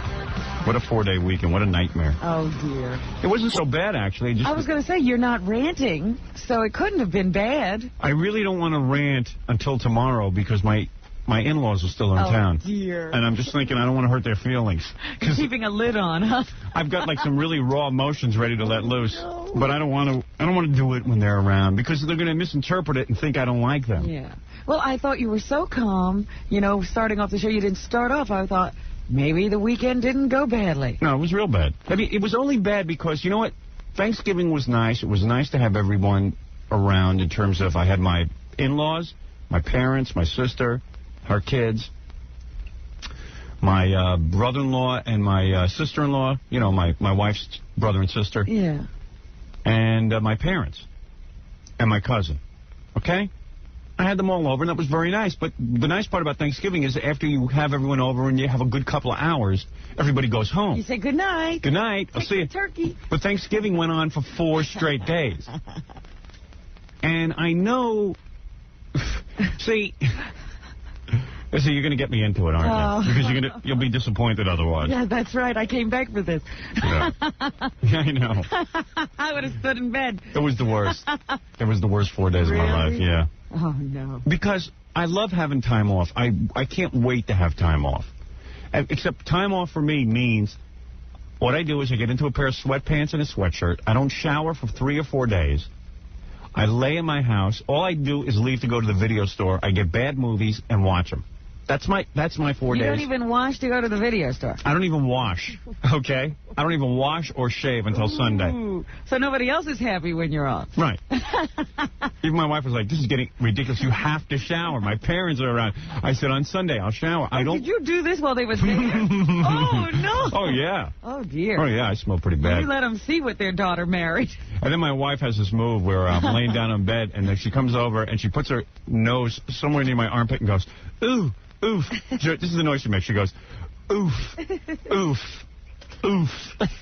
I wonder why she didn't take a bucket and just throw water on you. Yeah. And scrub you with a brush. Oof. You got to hear this noise. It's always the same noise. Oof. Oof. It's pretty funny. That's incredible. I don't know why you enjoy that so much. I'm too lazy to, you know, it's good to let your body get some natural oils. Oh. You should understand that. Is that right? Yeah, it's good. That's healthy. Yeah. You ever get dry skin? Yeah. Yeah. Me too. You have a rash now. It's good not to shower for a couple of days. Oh. Get the juices flowing. Yeah. All over. Oof. But your hair grows on your face? Yeah, oh yeah. Oh, I thought you found that sexy. I look pretty hideous by Saturday night. And my wife... imagine you look like the homeless. Well, so anyway, and my wife wanted to take the whole family out Saturday night. That meant me, my wife, my father-in-law, my mother-in-law, and the 2 kids, you know, my 2 kids, and my sister-in-law and my brother-in-law. Ah. And she'd gone as far as making a reservation at a seafood place. And my wife's weird, man. She comes up to me, she says to me Saturday morning, hey, we all want to go out. What do you want to do? I said, well, if you want my vote, I want to bring in food. Because I don't want to go out. I don't want to take your whole family out. First of all, her family doesn't know how to order at a restaurant. They're all like her? Yeah. Oh, dear. Yeah. They don't know what to order, and they start, like, kibitzing with the waiter. And, like, you know, having huge discussions. I don't enjoy eating out with a family. Plus, I didn't feel like going to a restaurant and being a spectacle. I mean, imagine Howard Stern walking in with 9 other people and sitting around a table making all kind of noise and stuff. I don't want it. People evaluating my family. You know what I mean? I just wanted to have a relaxing time. I didn't want to think about being Howard Stern, although my family doesn't let me forget it. My in-laws don't let me forget about it for a second. Second I walk into a room, they start asking Howard Stern questions. What, like? Oh, I'll get to that. Okay. I got them all written down. Okay. After they do it, I'd run up to the room and... Yeah. I get interviewed every time I walk into the room. It's so obnoxious. It's frightening. You know, you ought to set up a camera on that one of these. Yeah, I know. If I only could. You know, I really got to. A hidden camera thing on them the next time they come. You know something? That would be the greatest television ever. You got to do it. We got to wire the house. At least I could set up a hidden tape, audio tape. But you got to do, like, spy tech. Get them in there. Yeah, the only problem is, though, how would you get, like, different shots? All you'd see is that one shot. You need audio tape. For radio. Yeah. Start with that. Start small and then... work your way up. Yeah. It's like I'm surrounded by 4 stuttering Johns. It's like, you know, asking stupid questions for... Sabotage you every time you enter a new room. Right. But they're mad at me because I don't... Well, okay, let me back up here. Yeah. The thing is that after you have Thanksgiving and you have all your in-laws and junk over, it would be fine to, like, you know, if they lived in the area, you close the door, say goodbye, and say, hey, we had a great time. Instead, my Thanksgiving goes on for 4 days straight. And my fantasy is to just be alone for a while. So what I do is I go downstairs to my little office there, and I hide. But I don't even really hide. That's what I'd be doing if they weren't there. But there's all this commotion. Oh, there he goes again to hide. Oh, really? Yeah, yeah. Every time. Oh, he's going to hide now. Oh. If they know not to bother me and stuff, but... They and, you gotta know, comment on it. And then I'll come up for meals and stuff. I'll come up for, you know... I'll come up to... Like seriously. I'll come up for like an hour and be with everybody, but then... That's nice of you. Yeah, but then that's the attitude. That's nice of you. You know what I mean? Thank you for eating with us. You know, my father-in-law is allowed to go sleep or do whatever he wants, but if I go leave the room, I know there's a lot of talk. Everything revolves around me now. Now that I'm famous, everything revolves around me. You got to understand that. Whether that's in my mind or not, everything revolves around me. But you know why it's so... But you've been doing this for years. Yeah. You always hid. Yeah. And most times people wouldn't notice you were gone. It's just my brother-in-law walks around. My brother-in-law just sits there and watches TV the whole time, watches sports on TV. He knows football, golf, everything. Every sport. And he knows it. We were watching John Daly play golf on Sunday. You know that guy? Yes. Remember the guy who just came in out of nowhere and won that tournament a couple of weeks ago? I heard about it. I didn't know his name, though. Yeah. He was watching John Daly playing golf. It was kind of interesting, too. You got into it. Yeah, well, if you got my brother-in-law explaining everything to you, he could get into it. Next thing I know, you'll be out on the green with some clubs. Yeah, well, no, I would never be on the green, but I was kind of enjoying watching it because of this guy, John Daly. He hits the ball like 350 yards. Yeah. Everybody else hits it like 250, but he hits it so erratically that it goes off into the bushes, but it's really fun to watch. It's like some madman playing golf. Win? He doesn't. He won once. It's a fluke. Yeah. No. Did anybody watch golf on Sunday? Oh, dear. No, seriously, I want to know if he won any of the skins. What's a skin? A skin is, you see, I learned everything about golf. A skin is 4 guys. They have Jack Nicklaus, John Daly, and 2 other guys. They go out to each hole. Yeah. And let's say every guy there makes it on par, 4 holes. Right. I mean, 4 shots to get it in the hole. Then no money is won. The first guy to win a hole wins $50,000. If they don't get it on the first hole, the second hole, you get $100,000. Then you get $150,000 for the hole. If it keeps building to each hole. Do they go 18 holes or just... I forget how many they go. Yeah. But they just go. And when you win that money, it's called a skin. Oh. So this guy, John Daly, can hit it further than anyone, except he never gets it in the hole any faster than anyone because he always hits it like into the sand or something. He's got to get it out of the rough or the sand trap or whatever. Just because he hits it far, all the other guys are able to get it in just as many shots. Yeah. It's really kind of weird. But the ball's up in the air for like 7 seconds, which is unbelievable. Is that true? Yeah. The hang time. See, I don't know anything about golf. I don't know how long the ball stays. I didn't know anything about golf, but it was pretty cool watching it. It's like someone who's got a real loud singing voice, but it's not in tune. You know what I mean? It's like, did you watch golf? No, but a producer in L.A. just called. He's won 6 skins the first on Saturday and 2 skins yesterday. Who won? John Daly? Yeah. So Daly won the skins? Well, 6 holes or whatever, 6 skins. So he won about $300,000. Did he? Wow. Well, if you were watching so much, how come you didn't know this? Because this was going on and on and on. I stayed with it for 5 holes. Nobody won a skin. Huh.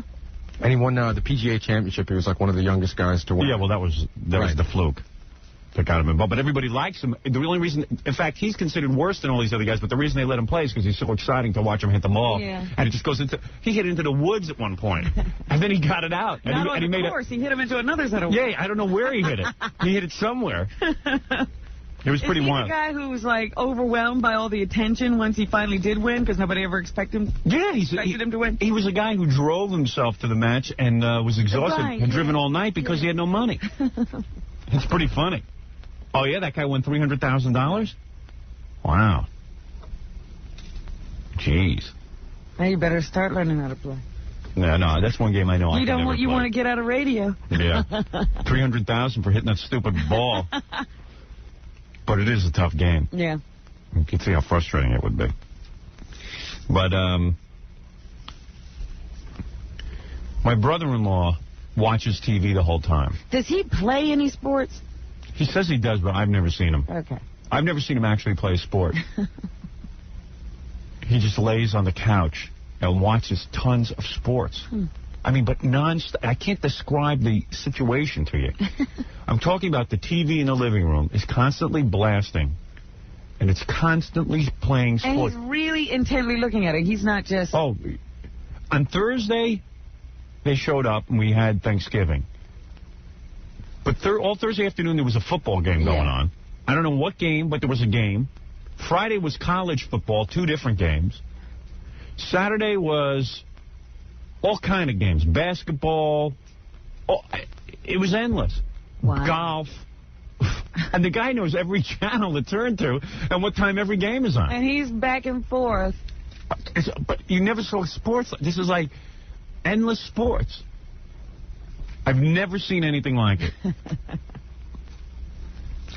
And it's the same ritual. As soon as my in-laws land and get in for Thanksgiving,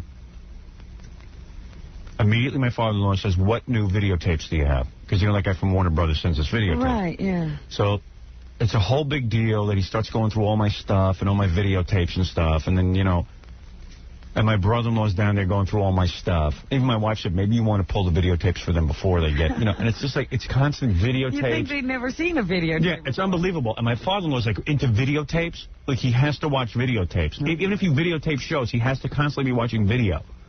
It's like weird. He videotapes everything. I told you that. He videotapes. And everything's got to be seen on videotape. So you can't watch anything when it's actually on? No. He's got a videotape? No. Oh, boy. He's really into videotapes. So how did they get there from the airport? Taxi. Okay. Yeah, we sent a cab from, thank God. I didn't have to go pick him up. That would have been a disaster. Two different trips to the airport on Thanksgiving, the worst travel day of the year. Yeah. And they get there, and we have the Thanksgiving and stuff, and that was fine, but you just can't close the door, because Thanksgiving goes on all weekend. No, everyone's there, and the constant meals and cooking and eating. Well, people have to eat out. I know, but it's just like, it would be great to have a couple. I mean, I finally got some days off, and I got people at my house. You know what I'm saying? Well, and the constant questions, and the questions are unbelievable. I mean, it's when I walk into the room, it becomes nonstop Howard questions. I didn't hear one question. They're firing at you like my in-laws didn't ask. Press conference? They didn't ask. Yeah, it's a press conference, and they don't ask one question. And I keep trying to change the subject to the kids. I tried to change it to my sister-in-law's job. She's got a job. She's got a career. Why isn't anyone interested in it? I try to ask my brother-in-law about his travel business or my father-in-law some question, but it's always comes back to you, huh? It's unbelievable. It starts out like this. You ready? Okay. All right. I'm sitting there on the couch. I come up to be with the family. I go, okay. I sit down in my office. I go, I've been away a long time. I want to go upstairs. What are you doing down there in the office? Watching movies. I tell them I'm working, but I'm watching movies. You know what I mean? And listening to records. Boy. Listening to records. Listening to records? Yeah. I listened to CDs. Yeah. I even listened to Michael Jackson's new album. Oh, dear. I did anything to just pass the You time. must have wanted to avoid your family. Yeah. No, I did a lot of work, too. I got some things done. I had to prepare for the television meeting today and all that kind of stuff. How was Michael Jackson's album? It's horrible. Oh, okay. It's really horrible. It's dreadful. It's just, what's good is U2's Joshua October Tree. Baby? No, Joshua Tree. Joshua Tree, that's the old one. Yeah, I had never even heard that. Oh, no. That's how far behind I am. That's a great album. Octoon Baby, how's that? Octoon Baby. Octoon Baby. Imagine working on an album for like a year or two and then naming it Octoon Baby. Baby. Yeah. Oh. How is that? Any good? I only heard that single. I haven't, but it was #1 this week, so. Yeah. What do I know? Yeah, what do I know? So anyway, I'm sitting there and the press conference begins. You know, my in-laws, everyone. My mother-in-law goes, how is your friend David? David who? She's talking about David Letterman. Oh. How is your friend David? I'm just giving you sample questions, all right? But you know what they're talking about. No, of course not. Well, how would I know? I do exactly what you just did. I was stupid. No, I do exactly what you just did. I go, David who? But I know it's going to be something stupid about my job. Oh, dear. How is he? And you know what? They don't even listen to the answers. That's the amazing thing about it. Nobody listens. Yeah. All they do is talk over each other. It's blah, blah, blah, blah, blah, blah, blah. I tried holding a conversation with him. Yeah. My mother-in-law said she'd be asleep till about 8 o'clock so we could talk about things. But it's always blah, blah, blah, blah, blah. Nobody really converses. Oh. So it's because nobody's really interested in the answer. But there's too much going on. Well, why do you think they start this up? Because I'm there and everyone feels that they have to get these questions out. Everything is about me, though. It's constant me. If I'd like to sit in a room with people where they wouldn't talk about me. But my job is so interesting that people can only focus on me when I am in a room. Only me. But I don't understand if they just ask the question and then go on to something else. No, but I have to start being rude after a while. I'll answer one or two of the questions, but then I have to start giving short, snippy answers, and then eventually I get so nuts, I walk out of the room and go pretend like I'm getting something to eat in the kitchen. But then I hear him in there, they go, oh, he's hiding. Now he's hiding. He's hiding. So they comment on me leaving. Oh, boy. But who wouldn't leave? Who wants to talk? I mean, I talk about this crap 500 hours a day. I want to just be a regular guy at home. Well, you think at home you could be. I want to talk about the kids. That's the place you're supposed to go to be a regular guy. Yeah. No, not with my family. And, you know. And, you know, I don't want to be a big shot. Down, yes. No, they don't. Well, they come in from Florida and they want to know everything. And then, you know, my father-in-law every minute goes, we get the TV show now, but we get it at 3 in the morning on our station. Our show is aired 3 in the morning in Florida. Oh. In his section of Florida. But that shouldn't bother him because he videotapes everything. He videotapes. He watches it on video. What is it, Gary? Is that is that the Tampa area? Yeah. I found out that Tampa airs the show at 2 or 3 in the morning. 3 in the morning, my father-in-law. Well, it's 2 or 3 depending on... Content? Yes. That was one of the things I found out. Our TV show is so How stupid. in the world can anybody find it? Yeah. 3 in the morning. What week it is. Well, I mean, why bother running it? I wouldn't, you know, I've said this to the syndication company. Why do you bother running it in Tampa at 3 in the morning? Then just say we can't run it in Tampa. Is it just to get market clearance? Because at 3 in the morning, what's the point? I'm working too damn hard to have some yahoos in Florida tell me that my show can't air before 3 in the morning. That's a lot of crap. 2 or 3. Yeah. What do you think, the people in Tampa can't handle it? Oh, man. Like, people in Tampa are any different than people in New York. They're not. They're the same idiots. What's wrong with the rest of the state of Florida? They're all doing fine with it. I mean, that's not even TV anymore. That's a nightlight for people. That's just like if somebody accidentally leaves the set on. Somebody's got us confused with Sermonette. Yeah, right. I mean, can you imagine our show airs, and according to my father-in-law, it's 3 in the morning more than it is 2 in the morning. I'm sure it is. He's never seen it at 2 in the morning. Because he tapes it. It's 3 a.m. 3 a.m. I wonder what our lead-in is. Yeah. Yeah. That's bad. I think it's the Green Grocer or something. Yeah, some home shopping thing. Mr. Juice Fix-It Man. One of those half-hour commercials. Yeah, somebody thinks we're selling something. I saw some commercial on Channel 9. Like, it was a half-hour show, but it was a commercial for your personal power. And there's this guy. Tony Roberts, or Robbins. Something like that, but a white guy. Yeah. And he looks like, He looks like Lurch. Right, that's yes, it. That's the like guy. Lurch. No, he looks like Lurch. He's Lurch. Randy Travis and Lurch, that's it. It's Lurch. I mean, this guy is Lurch. Yeah, he only needs a couple of bolts in his or something. You saw him, too. Yeah, I've seen him a lot. Fran Tarkenton introduced him. Yeah. That's Tony Robbins. And I'm like, something. oh, man, Lurch. I said, this is Lurch from the Addams Family giving me personal advice and talking about how I can be a better person. Lurch. It's exactly Lurch. You ever seen this guy? Yeah, because I've seen Fran Tarkenton interviewing him. Yeah, oh, it's embarrassing. And there's a lot of people kissing his ass, this guy. A lot of people have been saved by him. And everything he says is completely stupid. Yeah. It's stuff that you know anyway. He's a complete dick, this guy.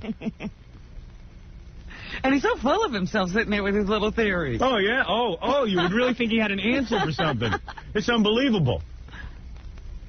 Oh, man. What's his name? Tony Robbins, I think. But he sounds like an attaché case full of tapes. Yeah. Yeah, right. Oh, yeah. Hey, Tony Robbins. You. All right? I'm with you. Tony Robbins. How did you come across this theory of positive thinking? Yeah. Wait, I got to tell you about the rest of my press conference with my in-laws, though. Let me take a short break here. We'll be back right after these words. First. Hello, Willie? Willie there? Willie who? Do it. Willie who? Do it. Willie, do it.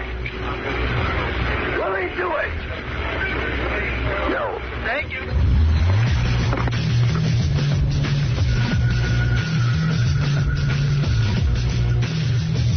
You want to take some phone calls, or you want to hear about the rest of my Thanksgiving I want to hear weekend? about the rest of it. Okay, so all right, here's how it goes, all right? So I walk into the room, and my in-laws get a hold of me with my brother-in-law and my sister. My sister-in-law is real cool. She never asks me anything. Mm-hmm. All right, we just talk. But my brother-in-law talks in a monotone like my father-in-law. They both talk like that. My father-in-law talks like that because he used to be a stutterer when he was a kid. So he always talked very softly. But my brother-in-law talks the same way for no apparent reason. Just to be annoying. So he's always like, how you doing, man? You know. So Howie, tell me, what's it like to be, how's you crucified by the FCC? You know, it's like that. Oh, yeah. Very hard to hear everyone. And my mother-in-law asks a lot of questions, but usually it's about stuff that was just asked. She usually gets interested halfway through the discussion. and it's like, what's that? What's that? Who is that? What was that? Who was that? She goes, but that's halfway through. So you're supposed to repeat? Yeah, but my mother-in-law starts off the press conference usually. As soon as I'm sitting there. And what she does is she asks a question, and then she gets right back into playing with the kids. So she just gets it started so my father-in-law, my brother-in-law can continue. She's not even interested in the answer.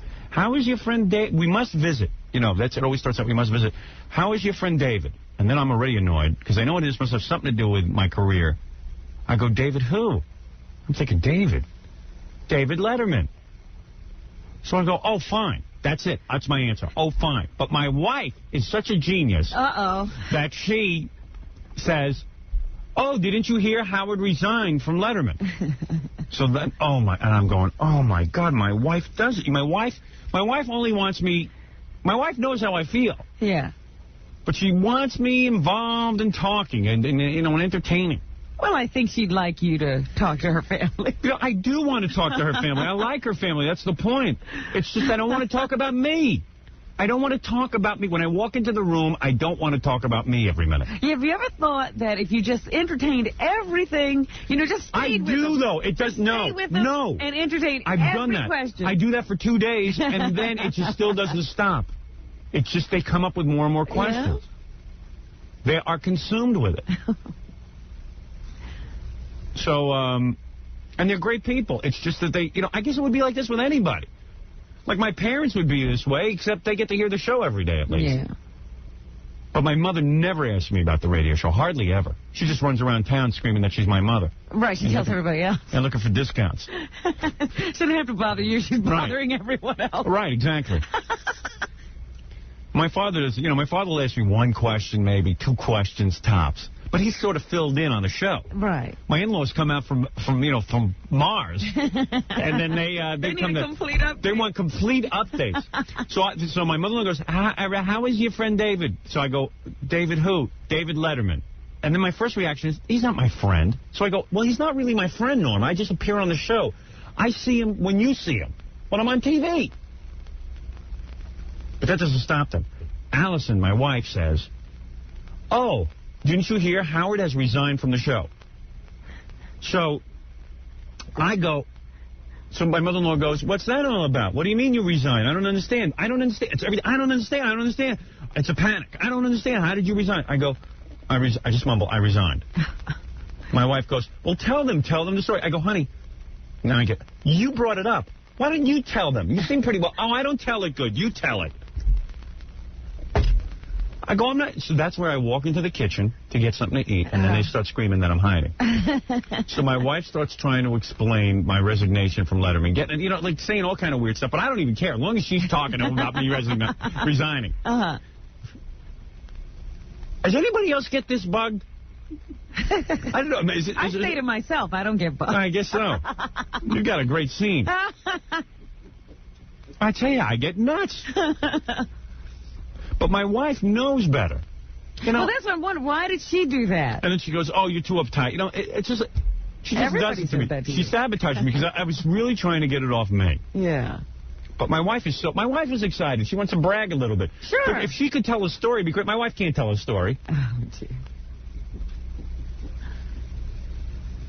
My wife told me a great story the other night, and then I told her to tell her parents that story instead of talking about me. She goes, I don't remember it. You tell it. That was a great story about the kids. Let's talk about the kids. It was really cool. My 5-year-old, right? Yeah. My wife was driving her somewhere and said, hey, you're so happy and gay today. And my 5-year-old daughter goes, gay? Oh. I'm not gay. This is a 5-year-old. You're kidding. My wife goes, well, that means, gay means happy. She goes, no, it doesn't. The 5-year-old. Yeah. She goes, it means when two women get married. So, wow. So she's teaching her mother a thing or two. So my wife goes, well, where did you hear that? She goes, well, Emily told me. Oh, boy. Yeah. They know all that stuff already. When two women get married. Yeah. Oh, boy. That's a good way of kids explaining it. Yeah. Two women get married. That's pretty funny. Yeah. Don't call me gay. So my wife tried to explain that gay used to mean, sort of happy. Yeah. And my daughter says, well, done anymore. That's the old explanation. Don't be using that word. Yeah. But at 5, she knows she's not gay. Isn't that amazing? Yeah. Oh, you know. You're at 5, you know. He's like, hey, don't call me gay.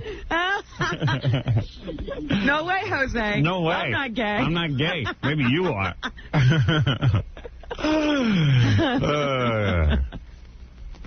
And then the kid was all, Daddy, Mommy called me a homo.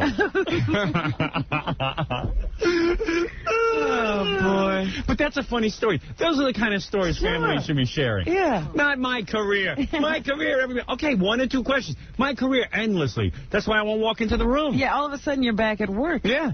I mean, it's like doing a radio show. So the question on the table is, what's with you and David Letterman? My wife yells out that I've resigned from the show, and my mother-in-law is now all confused. What do you mean resign? I don't understand. And my father-in-law's mumbling, and my brother-in-law, oh, tell us, what do you mean you resign? And it's like, who cares? Don't they keep up with you even when you're on the David Letterman show? I don't know. I just wish my wife would just tell them. You know what? But my wife probably tells them all this stuff, but they don't retain anything. I mean, but don't they get a call when you're going to be on the show? No, I don't call anyone when I'm going to be on it. I used to, I guess, when I first got on it. But now it doesn't. Well, it could solve a lot of these problems. Maybe. So then my father-in-law will follow up, okay? He'll go, how is that MTV fellow? What MTV fellow? Right. Now, you see how you get how is that MTV fellow? Yeah. We're supposed to know what he's talking about. What's that? So I go, what are you talking about? I don't know anyone from MTV. That MTV fellow who went down to Florida. Oh, dear. So I go... This is like a game show. Yeah. I go... There should be a clock ticking in the back. These are just the questions I remember, okay? I'm telling you, they're endless.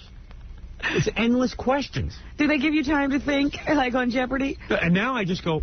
I mumble. I go, I don't know what you're talking about. I have no clue as to what you're talking about. But this conversation doesn't stop with that. If it stopped with that, I'd be fine. My father-in-law doesn't even know what he's talking about. It's just they want to know. Do they really want to know? Could they care? No, they don't. They don't even know they don't At least care. if it was something they could care about. They don't even care. There's no answer for any of They're this. just making conversation. It is endless conversation that is meaningless. Well, that's terrible. Then, and then when I try to have meaningful conversation, my brother-in-law thinks I'm picking on him. That was the whole other big controversy. He was Really? going to leave early because I was picking on him. What'd you say to him? I tried to change the conversation from me. So I said, hey, how you doing? Gary, one of Gary's friends, a girl, moved down to Atlanta. I was going to set him up with her. I said, hey, because I got plenty of girls. Well, I got this one, that one. I want to get married, but this one has, has a birthmark. This one has a piece of schnout hanging from her nose. This one has, and I'm hearing this. I said, maybe you really don't want to get married. So he said, what do you mean? I go, you sound immature when you say you want to get married, you have all these women, but you set yourself up like you're some kind of prince, and you're going to find something wrong with you're taking the most minuscule thing. It could be a birthmark on her ass, and you're taking the most minuscule thing. When you want to get married, you find companionship, you find a friendship, and you go ahead and get married. I was ready to get married. You get married. I said, if I picked apart everything on your sister, you think I would have married her? I could find a million things wrong with her. Maybe her ass is too flat. Maybe her legs are too thick. What am I going to do? Maybe her breasts are too small. Because he'll go, oh, this one's really nice, but her breasts are too small. And it's like, did you ever think you should stop going around saying you want to get married? Because you don't. Because being married ain't about, you're going to find something wrong with her. Sure. Her breast's going to stink in the morning. Oh. You understand what I'm saying? I said, that's an immaturity. Sure. He doesn't want to get married. I agree with you. And I said, but I wasn't putting him down. I said, you got to stop saying you want to get married. You don't want to get married. Well, he got insulted. Oh, I'm immature. He was missing my point. Oh, so you were calling him names. Right. So then that whole thing turned into a big fight. Oh. And he was all upset. Oh, dear. But then I tried to explain to him, I'm not putting you down. And then my mother-in-law gets upset because she thinks I'm putting down her son. Oh. But she walks in halfway through the conversation. She hasn't even heard it. But she immediately takes his side. She thinks that I think I'm a big shot. I know that. But I am a big shot. I know something. Oh, goodness. Will you calm down? You're out of the house for a little while. Calm down. Yeah. But you understand what I'm saying. I was just having a philosophical discussion, not a put down. Well, you shouldn't try to fix your brother-in-law either. I wasn't. I was saying to him, be yourself. You don't have to... You're advising. Let him have his fantasy. I said, don't every minute say you want to be married. You don't want to be married. If you want to be married, you could have been married 10 years ago. Leave him alone, because you're only going to start trouble. Yeah. But the point is, I enjoy having discussions about anything but me. Yeah. I'll talk to you about politics. I'll even talk to you about golf. I know nothing about golf, and I can have a discussion with you on it. Sports, anything. I don't want to talk about David Letterman. And you should hear my wife botch up that explanation. We should call her and ask her to explain why I resigned. She should explain to us. I'd like to hear that. Why did I resign from Letterman? She can't get it out. And I don't. And then I say to myself, hey, am I being a big shot here? So then I come up with some lame-ass explanation. Oh, well, it's just, I didn't really resign. I go, I don't know what to say. I don't know what to say. It's just, why did I resign from Letterman? What, am I going to go into the whole story? Yeah. Kind of involved. And then the MTV fellow, we never figured out who that was. Oh, I know who it is. Is it Pig Virus? No. It's D. Who moved down to Florida? You were kidding me. No, it's D. MTV fella. I thought he meant a guy all of his videos. I thought it was Pig Virus, and I just kept quiet and didn't say anything. No, they were talking about D. Wouldn't you say the guy in the rock band that moved down to Florida? I would. But that's why I say if they don't know any more about him than that, they don't really care. They're just making conversation. They're making conversation. And I don't want to make conversation. I want to just have a normal life. Oh, that's D. I mean, do they know you? No, they have no clue. They ask questions like total strangers. Yeah, they do. I mean, but it's endless barrage of questions. Then okay, you want me to continue? Yes. Want to hear more questions? More press conference? Forget. You know what? If you were there with that memory of yours, you would remember. I feel bad that I don't remember everything that went on. Oh, the questions are boom, ba-boom, ba-boom, ba-boom. I mean, they're rapid fire. The best TV show or radio show we could put on is have my in-laws in here. And that's why I say you got to tape this whole thing. All right, from now on I will. Next time they show up, I'll have a hidden microphone. Got to have the place wired. The press conferences, but they happen the second I walk into a room. And they could be sitting there eating, and whatever I'm eating, that becomes the focus of attention. What goes into that trough of mine? All I eat is the same thing. Lettuce with a turkey or something, tuna fish, and macaronis or something. And that's what I eat. Each time, but everyone's in. Hasn't changed in how many years? The same discussion goes on. My mother-in-law woke up, look in the bowl. But they put their face right in the bowl, which is. How do they get it in there? You usually have it up so high. Well, you know what I do? What? Wherever I go, I grab the bowl and take it with me. So if I'm preparing a salad, I put the salad in, and then the phone rang. It was John Lolis, our executive producer of a TV show. I take the bowl, and I bring it over to the phone with me. And I hold it because I know their faces will be buried in it. My brother-in-law, the minute he showed up, I was making myself some lunch. He came early. I was making myself lunch. It was Thanksgiving Day. Before Thanksgiving. You know, before the evening's festivities. Meal, yeah. Face immediately in the bowl of food. Face immediately in the bowl. I said to him, you know what? The first thing he said, I knew your face was going to be in my bowl. He goes, oh, I'm sorry. Did I do something wrong? Oh, dear. I said, just get your face out of my bowl and we'll be fine. I'm trying to eat that. It's very unappetizing. You know what I'm talking about, Fred? Yeah. Or you think I'm crazy? No, everything sounds very valid up to this point. Okay. If it's a little bit true. I swear it's all true. And I swear I'm leaving out 100 things because I have no memory. This is just the stuff that I focus in on. The second the guy walks in, it's almost like he does a beeline for my bowl. It's like a magnet. Because he's got to look. He's looking things over. What is he, a dog? Yeah. My dog looks in my bowl. Right. My dog. My dog don't even look in my bowl. Oh, man. He doesn't have to. You got a brother-in-law. Wait, I got to continue this. Let me take a break, all right? And then I got to continue this discussion. Oh, my. All right. We'll be back right after this. We interrupt this program to hear from all of Inus's audience.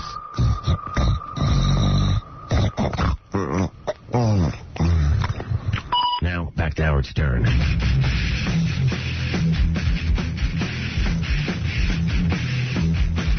So where was I?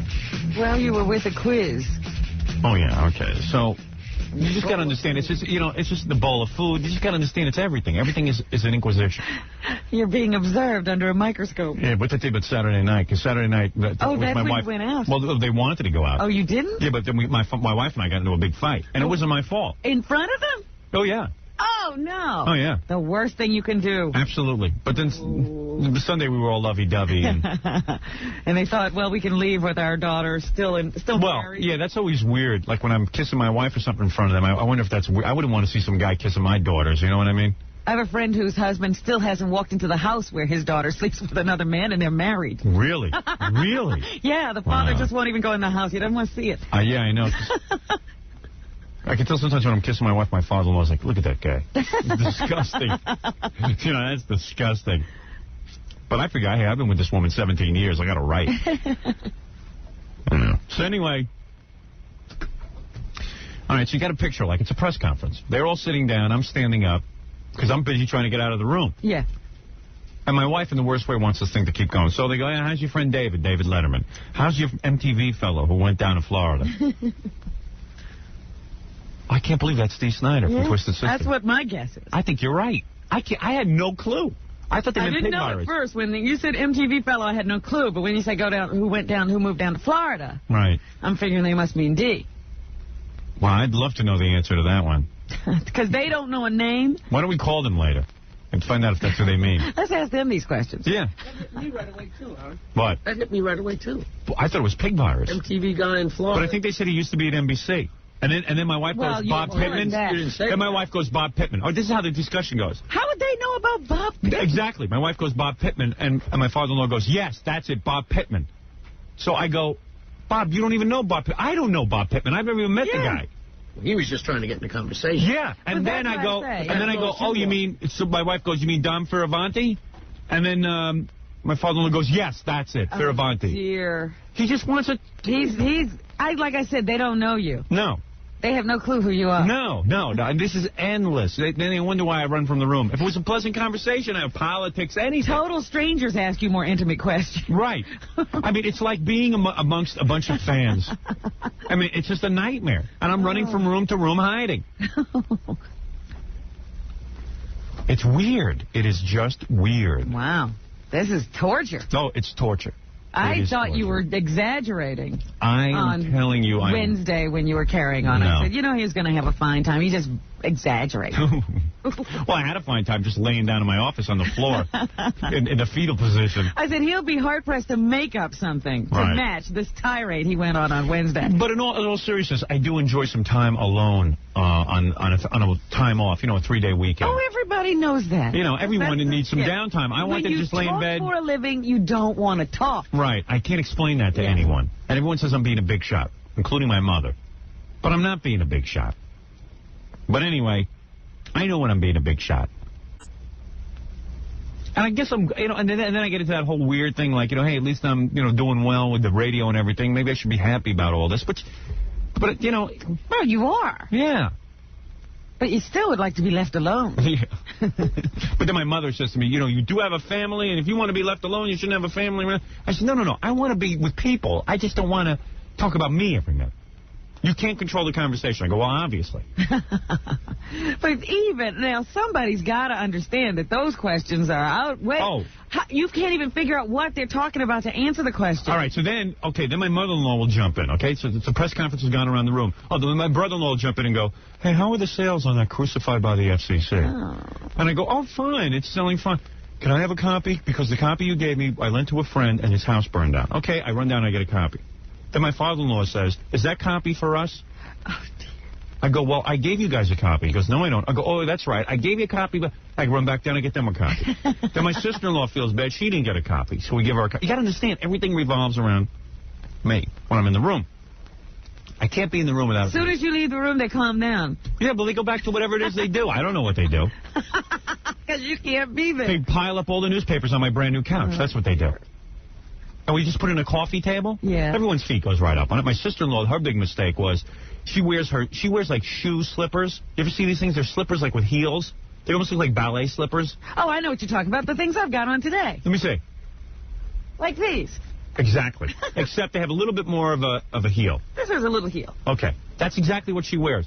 She puts those up on the couch. Oh, no. And puts them on the table. On your chair? Yeah. And even stands up on the chair. I saw her actually stand up on it. What was she doing? I don't know. She was kissing me goodbye. I was like, can't you walk around and I, you know what? I have learned to keep quiet because I said to my wife before her parents and everyone came, I said, please, ask them not to put the newspapers on the couch. Of course, they were all piled up there. And you know what? I just said, I'm sick of cleaning up. Has anyone ever said this to them? Yes. I said it. I tell you, I mean, you know what it is? It just goes through my head how hard I work. I mean, we all work hard. And the money you spend for a couch, and I just as soon not spend the money. I'd like to save some money. We're in a recession, supposedly, although I haven't seen prices go down. Recession means prices go down. Where are the prices going down? I don't see any prices going down. Do you? No. No. There's no recession. I'm waiting. I'm still waiting. There is no recession. In a time of recession, prices go down. You can't keep prices up. So I'm saying to myself, you know, hey, it's a couch. I just spent the money on it. I want it to look nice. I go to people's houses. I don't put my feet on their couch. I don't put my feet on their coffee table. Is there a room in your house where people can sit, lounge? Yes, every room. All that stuff. Every room, but there's inappropriate behavior in the house. You can't put your feet up on a glass table. Oh. Can you? Feet up on your table and it's glass? Yeah, and there's more than enough room to sit comfortably. Why can't everyone just sit in the thing? It's certainly newspapers. So I say to the family, excuse me, can you take the newspapers off the couch? My brother-in-law says, it's a black couch. You can't see the stains. They were a lot better this time, because I yelled a lot the last time. And everybody had good sleeping accommodations? And oh, yeah, everyone's having a party. Oh, no, my brother-in-law didn't like the TV in his room. Oh. He said it was too small. He was complaining the whole time it was too small. I said, you son of a bitch. I got you. I'm putting you up. I bet you if I went to your house, there wouldn't be any TV in the room. There's a TV in every room. I made sure to put a TV in his room so he could sit. Maybe, God forbid, he wouldn't be on top of my couch every 5 seconds. He goes, oh, I could barely see on that little screen. I can imagine with the accommodations at his place. I'd like to see the accommodations over at his house. Oh, no. I'm sure they all sleep well. They're exhausted from the press conference, from dreaming up all the questions to ask me. But he was complaining about the size of the TV. And it was a nice... remember that TV that Dominic got me, the 13-inch? Sure. It's a nice TV. In his room. What am I supposed to do? Go buy a 45-inch for him? Yeah, big screen. Yeah, Drop a screen in there. I mean, it's unbelievable. Complaining the whole time about it. Gee, I could barely like see he was the game. stuck in that room. He couldn't watch another TV. No, I couldn't do that. And I go out and rent the movies from the video store. Complaining could hardly see the movie. Oh, well, that you don't with watch a VCR. A movie on a 13-inch. It's got a 13-inch with a VCR. With a VCR. I didn't tell him to use the VCR. That's fine. You could, I'm saying make do for the weekend. Excuse me. I wouldn't complain. Right. You'd be pretty happy. Yeah.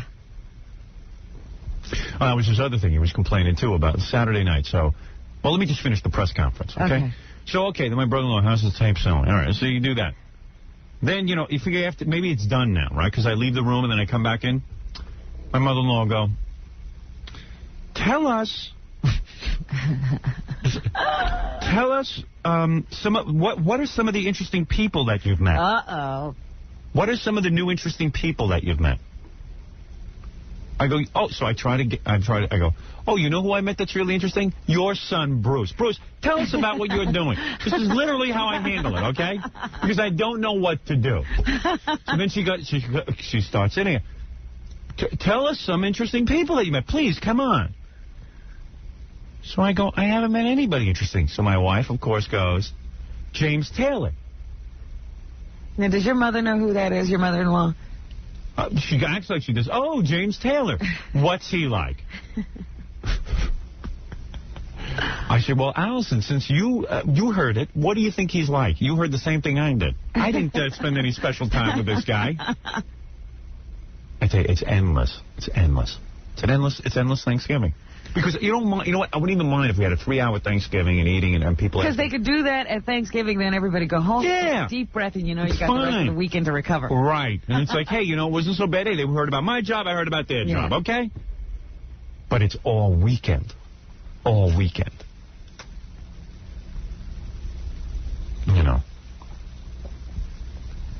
Oof. It's frightening.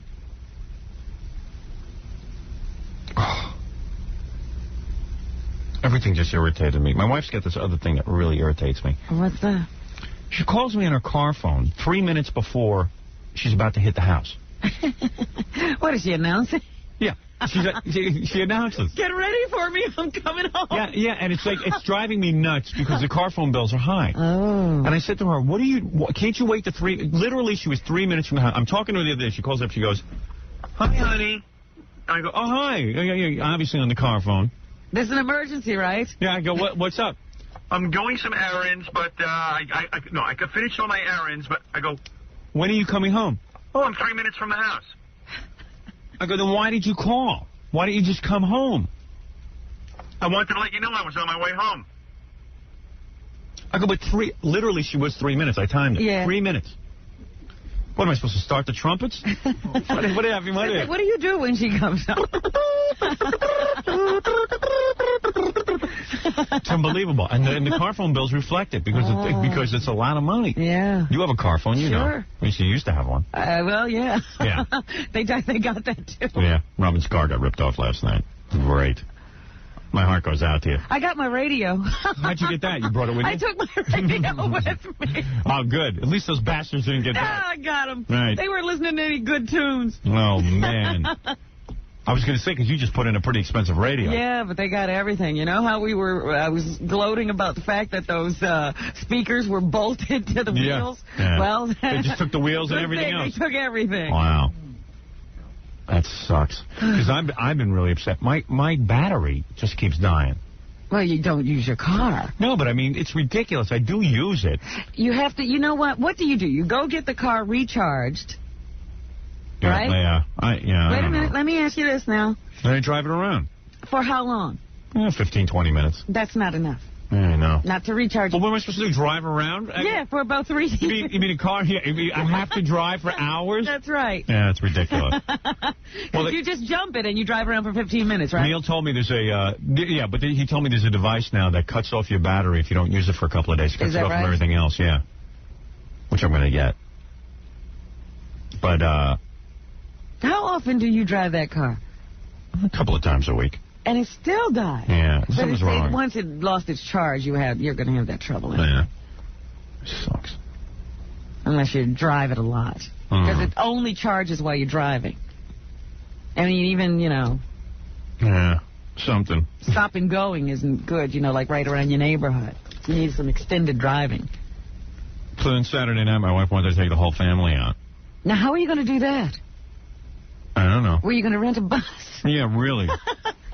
Now that you think about it, we wouldn't have been able to do it. How were you going to do that? We have no car. We only had one car. I couldn't fit all of them in. I have to take them in boatloads. And I said to my wife, asked me, this is what my wife does, okay? God bless her. All right, I love the woman. Let me preface, I love my family, all right? You know what I'm saying? It's hard to spend 4 days with anybody, especially a house full of people, especially for a guy who likes to be alone. Yeah. Because he's around people all the time. And I love my in-laws. I like them to show up and, you know, God bless them. They play with the kids all day. It's beautiful. So, where was I? Oh, yeah. You were telling me about... the Saturday night. They decided... My wife says everyone wants to get out of the house. Well, I can imagine. Yeah. Everybody must have been crazy. I didn't want to get out of the house. I was enjoying my time alone. But these aren't people who... Like to sit home. Yeah. Yeah. So she said, what do you want to do? I said, look, I haven't showered in 2 days. But what I want to do is I want to bring in food. All right? I'll bring in any kind of food you want. I don't want to get started with taking your whole family to dinner. It's going to be really annoying. Because I know how our parents order. And it takes them forever. And they kibitz and they have to have discussions with the waiter. And my father-in-law complains about the food anyway, no matter where you take him. Really? He was complaining all about Thanksgiving. He lives in Florida, the Tampa area, which has the worst food you could ever imagine. You want to vomit when you eat this food. The water smells even. I mean, that's how bad it is. You drink from the tap, you could die. Oh, dear. The ice smells. Everything smells, but he's got a whole opinion on everything. The desserts on Thanksgiving, horrible. Chocolate was too sweet. The cakes weren't good. Oh. Chinese food, we take them to the top Chinese restaurant. It's no good because they don't have brown sauce. Some kind of brown lobster sauce. They used to make it some dump he used to eat at. I've had this brown lobster sauce. It's nothing. We take him to a great Chinese restaurant. It's no good. Yeah. So I said, why don't we just order in some food for your family? So I don't really want to sit there and be stared at in a restaurant with 900 people. With me sitting there with a whole big table. We're not even going to be able to have any conversation or anything. It's going to be stupid. All right? Let me just bring in the food. So my wife goes, no. Everyone wants to get out. You're outvoted. Fine. I said, okay, I'll go along with it. She makes a 6:30 reservation at a place. Around 5:30, she says again, well, 4:30, she says, do you want to go out to dinner? I go, I told you already. I don't want to go. I don't want to go out to dinner, but I'm willing to go if I have to do it. I'm not going to be a party pooper. I said, if you want me to sit there and be stared at for 2 hours, fine. And while everyone looks and gapes at my ridiculous family. All right? Well, that started off. That'll give everybody a lot to talk about the rest of the weekend. She goes, fine, I'm canceling the reservation. I go, why don't you ask your rest of your family? So I start to ask the rest of her family. The rest of her family don't even want to go out. They don't even want to go out. My mother-in-law likes to see the kids. Nobody wants to go out. Everyone wants to pass out for a couple of hours. Everyone's cranky. Just let me go out and get dinner for everyone. And then no one can agree what they want. I said, I'm going to get some Italian food.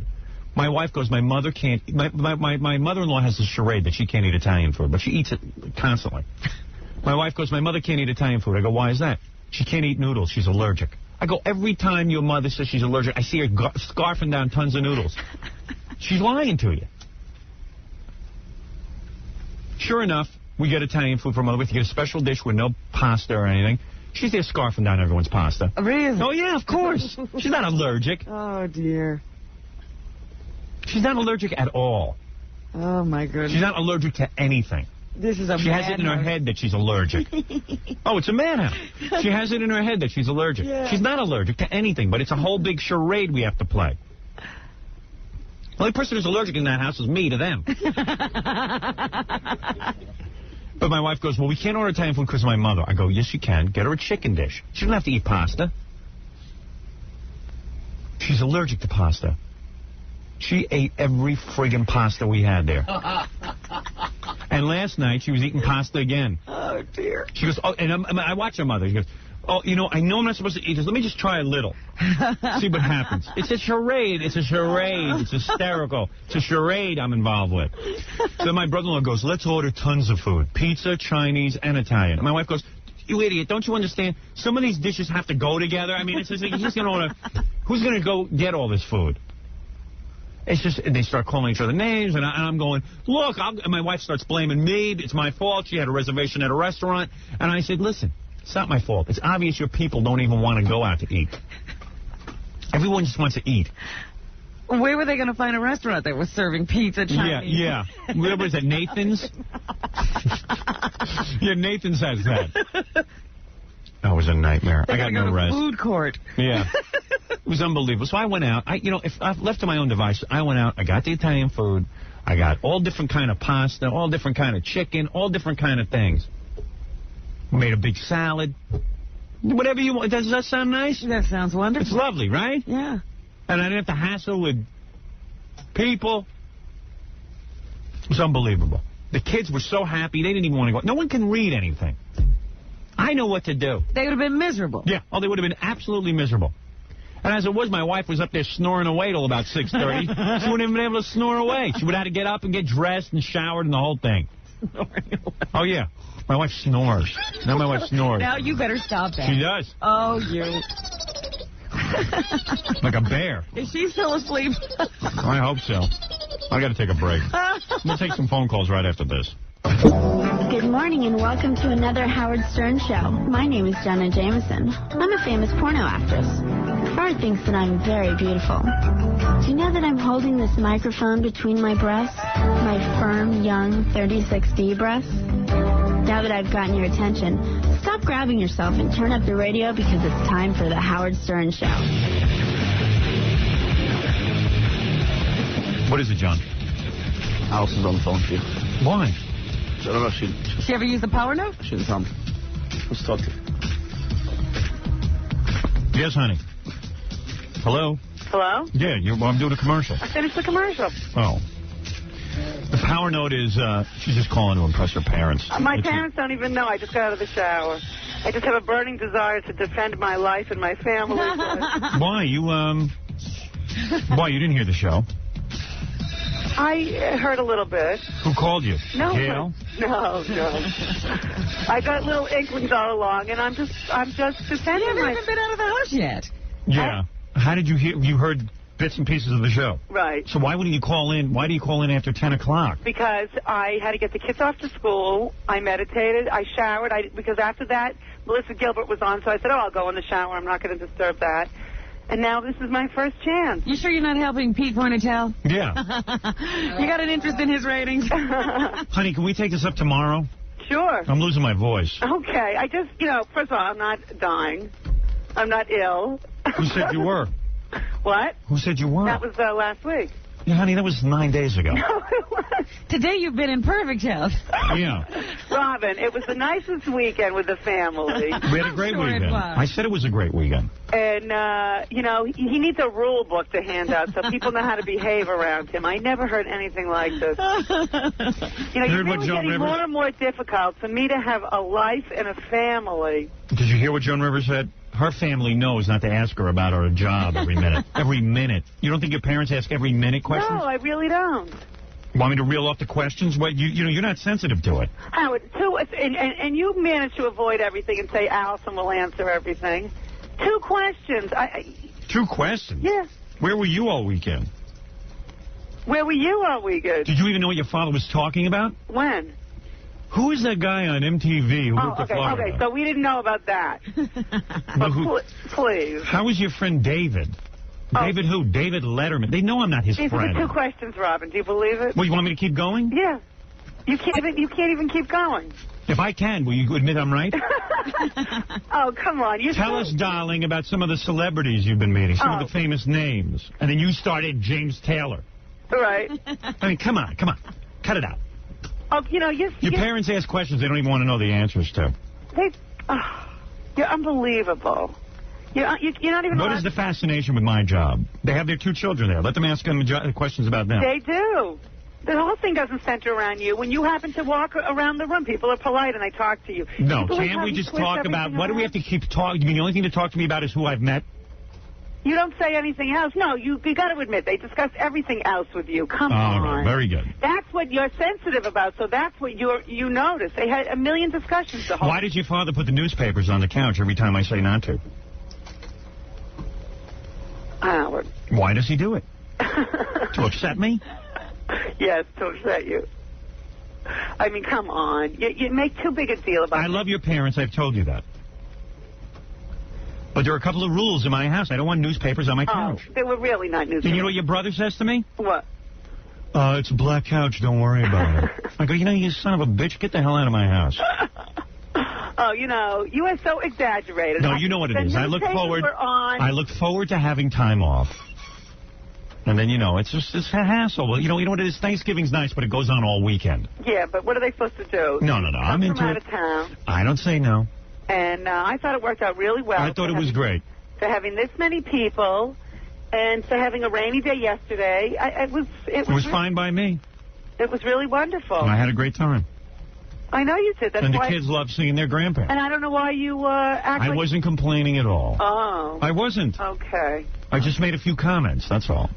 Yeah, but you don't even realize what you pick out. You pick out the most negative comments, and you blow them up and exaggerate them. It was such a nice weekend. Yeah, it was. It was lovely. No one barely paid attention to you. No, every time I walk out of the room, it's, he's going to hide. No. I heard the comments. No, there's no. I have things to do. I have a life to lead. I can't sit and entertain your family for 4 days straight. Howard, there are no comments. You are sensitive to these things. Yeah. And there was no comments. No one even was concerned about you. How come when your mother says to me, how is David, your friend David Letterman, and I go, he's not my friend, then you have to jump in and go, Howard resigned from the show. No, because I can't have a... Then I'm forced to... Then my wife says to me, tell my mother why you resigned from the show. Oh, yeah, we were supposed to do that. Yeah. Tell us why. Tell us why I resigned from the show. Why did I resign from Letterman? I have no idea. You have a full idea. My wife goes, I can't explain it. You explain it. And it's like, I don't want to talk for you. I don't feel like talking about me and David Letterman. I did answer why you resigned. You didn't? I did. You didn't even hear my answer. You know why? Because nobody heard your answer. Nobody was interested in it. No, that's not true. I gave my... No, I ran into the kitchen when I was asked that question, and everyone said I was hiding. No one even notices you. Your brother notices me. Every minute he's noticing what's in my food bowl. All right, I got to go. Well, he's hungry. All right, very good. Goodbye. I love you. Goodbye. Believe me, plenty of women would like to be married to me. Don't let me hear you say ugh. I hate to tell you, I was told I was... How was your day today so far, getting out of bed at 10 o'clock? Yeah, at 10 o'clock. I got up at 7:30. How's that period of yours? Is that ever going to go away? Hey, make that noise. I was telling Robin, whenever I don't shower for a couple of days, and you make that move, you come over and you start smelling my armpit. Oh. Make that noise. Go oof. Oof. That's the noise right there. Do it. Oof. Oof. She leans over and goes, You should oof. see the cat. You should see the cat jump on him and the cat recoils? And lick his armpits. Oh, God. She goes right for it. Cat loves me. That's what you ought to do. And then I know to stay away. He says I'm like a homeless person. He doesn't shower for days. I don't like to shower. And then my wife comes up, oof, oof. He expects me to... do stuff. Well, just give me nose plugs and I'll be fine. It's not that bad. I can imagine him coming after you if you didn't shower. Right. Oh, I wouldn't touch her. But I don't touch her. He does. He does come after me. And I say, listen, let me shower. Saturday night we did stuff even though she had her period. Oh, Howard, does everyone have to know everything? I'm losing the trust that You're the one who called in. It was good, though. We had a great time. My wife even took out some sesame oil. That's right. Couldn't find any KY to use. That was even better. I love you, honey. I got to go. Me too. All right. Goodbye. I love that woman. Isn't she great? Isn't she fun? Oh, dear. Oof. Oof. Even though she's got that roadblock up on that certain part of her body that I'm not allowed to touch. Forbidden fruit. She calls in at 10 o'clock. I mean, I'm not interested in talking to her. Doesn't she know our hours? Yeah, I mean, All right, we'll be back right after these words.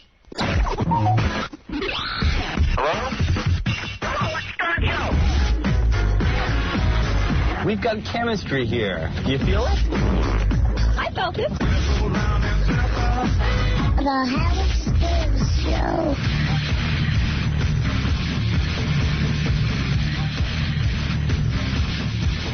All right, so then Friday we're driving out to this house in Jersey because we had to tape a TV show there. And get to the hotel, and it was like really nice, I got to say. What kind of hotel was that? It was a Hilton, wasn't it? A Hilton or something. And by the way, we're never doing another house party. No, I would say that would be it. You couldn't top that one. No. It's just too much effort, too much work. And their houses are always 10 million miles away. Yeah, there's no such thing as a house party near my house. It's always 5 billion miles away. And then I heard someone tell me afterwards that the people we threw the house party for were pissed off at us. Oh, I'm sure they were. Well, I have no... They said I dissed them. I go, well, I'm doing a television show. I mean, you know... You know what? I don't think it was made clear to them. So they thought that they were going to have a party and we should capture it. And all we did was spend 3 hours telling them to shut up. Which was right, because we had to talk. But they didn't realize that we were doing... They didn't know... They weren't properly prepared. Right. They didn't know the difference between It was kind of weird. We got in there, and, you know, they had a bunch of things planned, but when you got to shoot it for television, you got to be able to hear it and see it. Yeah. So we had to move people around, and we shot a television show in their house, which I think is pretty cool, and that's what the guy wanted. But I heard they felt that I had disrespected them in some way. And I was just like, oh, my God, you can't win. We did a really nice thing. We bring a sound truck. We bring our whole crew up there. We hang out at their party. They invited 50 billion people. They had Howard Stern at their house. That's pretty cool. Well, yeah. And you never can please anybody. You can't please anybody. I think a lot of people don't understand the whole, you know, you're very holistic and stuff. Yeah. So a lot of people don't understand, like, why you wouldn't hang out and, you know, chug a few back and sit there and vomit with them. But, right. I mean, I just worked a whole day, and I feel, you know, I was very friendly and cordial. I certainly was friendly. Well, you have a certain image. And people, they just assume that you're a party animal. Yeah.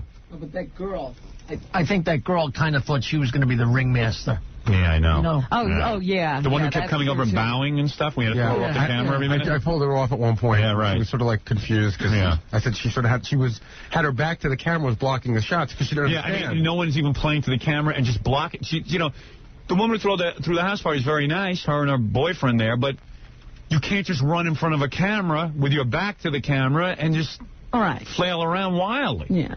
You know, and you're trying to explain it to them. And quite frankly, our crew could do a better job preparing people for that. Right. But they don't, because we only have 3 people who work on our TV show. And that was left out. Yeah. Because every time now I complain, everyone says we just don't have enough people. Because Michael, our director, said to me, the way this should be produced is you bring in an independent producer just to produce this particular show, to go out and work on it for 3 weeks. Really? Oh. Yeah, and I said, yeah, great. So how do I get that done? Why can't anybody think of that? Well, there's no money to do that. I go, well, there's no money. Why am I doing this show? Why is Channel 9 hiring me to do a show that they can't possibly afford to do? Yeah, mother... I want to say that word. I want to say it. I want to end my career right now and say it. Well, you know, it's up to you, but you got mouths to feed. Yeah, so I'll keep shut. You mother fathers. It's unbelievable to me. That drives me nuts. That drives me insane, Robin.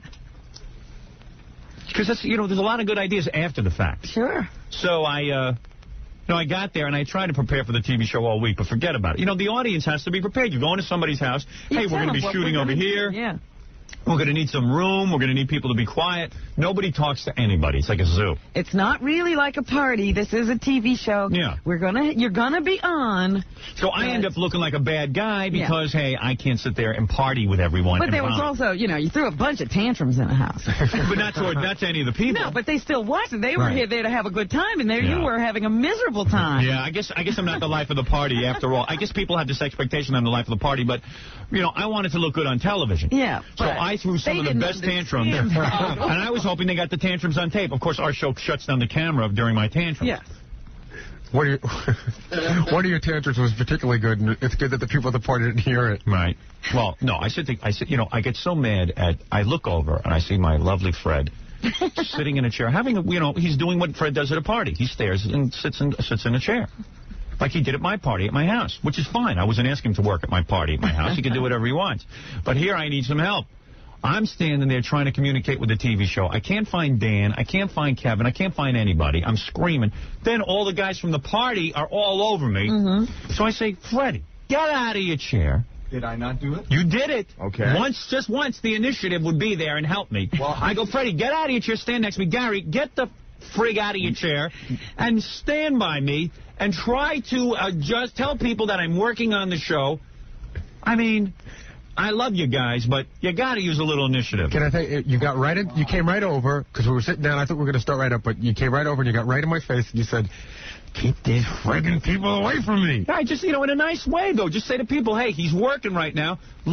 Instead of us having to say. Yeah, instead of me saying, excuse me, I'm trying to work right now. Why is it? Love to say hello to you, What but was that, Fred? why was it so hard for you to ask for help? I had no idea that you needed help. Freddie, you didn't see me struggling through this at all. No, I didn't. You're the only one in the whole party who didn't see me struggling. We were busy looking for the props. Right. I see. Fred, you were sitting and relaxing in the chair. Yeah, I was relaxing. You were relaxing, too. All right, Fred. You were tremendous help. So were you.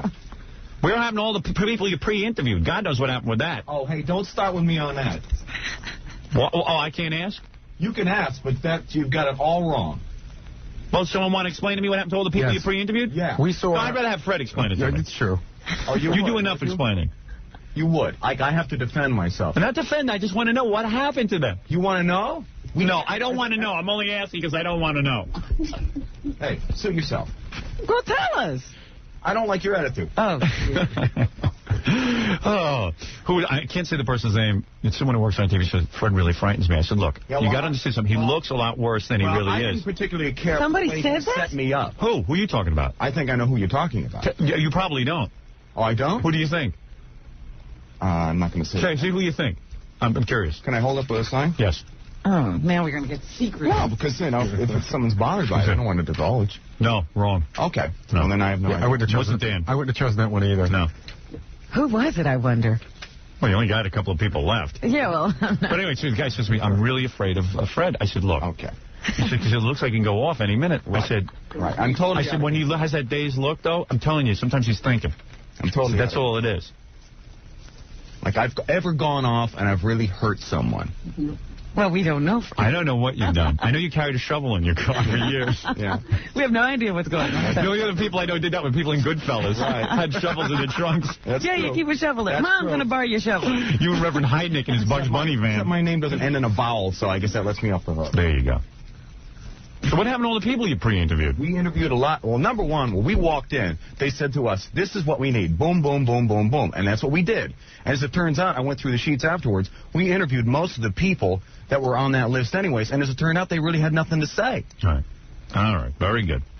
I know you're not taking in any of this. Oh, I'm taking it all in. No, you're not. Oh, yes, I am. No, you're not. I take it all in. Oh, no, you don't. And as it turns out... So I'm... yes? We also interviewed most of the people for the games, which worked out rather well. Because that's what we were told to do. And we did. For the games were easy. All you had to do was just get... no, they weren't. They weren't as easy as you thought. Because there were a lot of people who wouldn't be willing to do certain activities at that party. What, to eat tampons? Believe it or not, it was tough to get... Who doesn't want to do that? There were certain people that did not want to do... I see. All right, very good. Thank you. Okay, blow me up. No, I'm not blowing you up, but I've heard your explanation. It's rather weak. Go ahead. You think so? Just what Fred is saying, we did a couple of contests, and some of them were pretty, sexually oriented and pretty wild. And out of all the things that we did, what you would think would be the tamest thing is the one thing that none of the women wanted to get involved in. We had to beg them to do it. What, to eat the hot dogs? No. The banana and the condom? Yeah, banana. Really? Every one of them said, no way. Really? Right. Well, anyway, so we get to the house. There was a lot of nice people there and stuff, but... The thing is that I couldn't really sit there and... Well, the whole problem is we really don't have time to get to know the people at a party like this. Yeah, we walk in, we've been working since 4 in the morning, I haven't slept, and I really can't party with people. I mean, I can't sit there and drink. That's not an interesting television show. It's fun. That would be more fun. And there's something intriguing about taking a camera and just sticking it on a party, but that's about intriguing for about 5 seconds. Right. It's got to be orchestrated so people can see it at home. Fred, you got to admit sometimes, though, you do get a little phased out by big parties and you get a little confused. You know what I mean? Yeah, I'm going to admit that. Okay. You know what I mean? You get a little overwhelmed. Everything is true. Come on. You knew you were a little overwhelmed. Admit it. I was? I saw it on your face. You did? Yeah. Maybe you were projecting. Okay. That's probably what it was.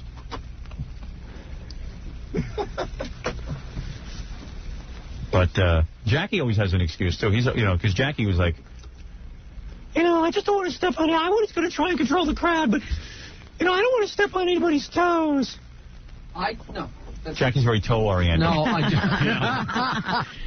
I jumped up and said, "Do you want me to try to control these people?" Because it was way too many people. You should have said it to me. There. I would have told you to do it. But you had your hands full. But our executive producer, I can never figure out what our executive producer does. Well, Fred was just telling me. Well, someone was just telling me.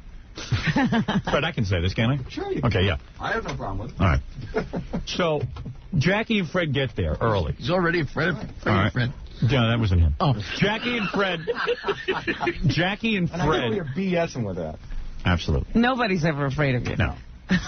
I'm afraid of you guys. Was Michael, okay? Michael? Yeah. He's the most frightening of all. All right. Anyway, so... it's going to be a great meeting. So never meet the guy. So Jackie and Fred are pre-interviewing all the guests. Mm-hmm. So who is standing for 2 hours in the room with Jackie and Fred, but our executive producer, John Lolis, watching them pre-interview people? Oh, really? He had thinking to do. Mm-hmm. He had thinking to do. This guy walks around. There's so much stuff that has to be prepared. I don't know how he does it. During the whole party, I never saw him. No. I think he was in the truck. Really? Yeah, I mean... There was that one time, that was a end. big brouhaha. Oh, No, I'm talking about the very beginning. How about at the end? There was an argument about who was in control of the show. Yeah. When you wanted to get started, she made it. Yeah, I couldn't get anyone. I said, John, are you in control of the show? Are you the executive producer? I brought him up. This is in front of everyone at the party. I go, are you the executive producer? I mean, are you in control? I want to talk to the man in charge. Because if you're not the man in charge, bring me the man in charge. I want to start rolling the tape. Yes, we have to start rolling the tape. And he starts running around. And then he disappeared. I guess I had reamed him so good. He just stayed out of eyesight, I think. But I'm always uncomfortable reaming him because he's like 50 or 60 years old. And he's like my dad. I shouldn't be reaming a guy that old. He should be reaming me. But I don't care at this point who's reaming who. I'm going to ream. And I'm reaming someone in charge. So then I get people nutty, though. You start saying stuff like, we're going to roll the tape as soon as we roll the tape. Yeah, he gets nuts. Everything's under control. I told him they got to buzz right through. I told him as soon as we can roll the tape, we got to roll it. Okay, yeah, great. He's on his way back to the truck now, and that's when you really blew it. Oh, that's what. Oh, how about when I was told the technicians took a lunch break? Oh, the 5-minute break. But it turned out that didn't happen. Oh, okay. That's too bizarre. But then at the end, I couldn't find anyone. Then John shows his face at the end, and I went into another tirade.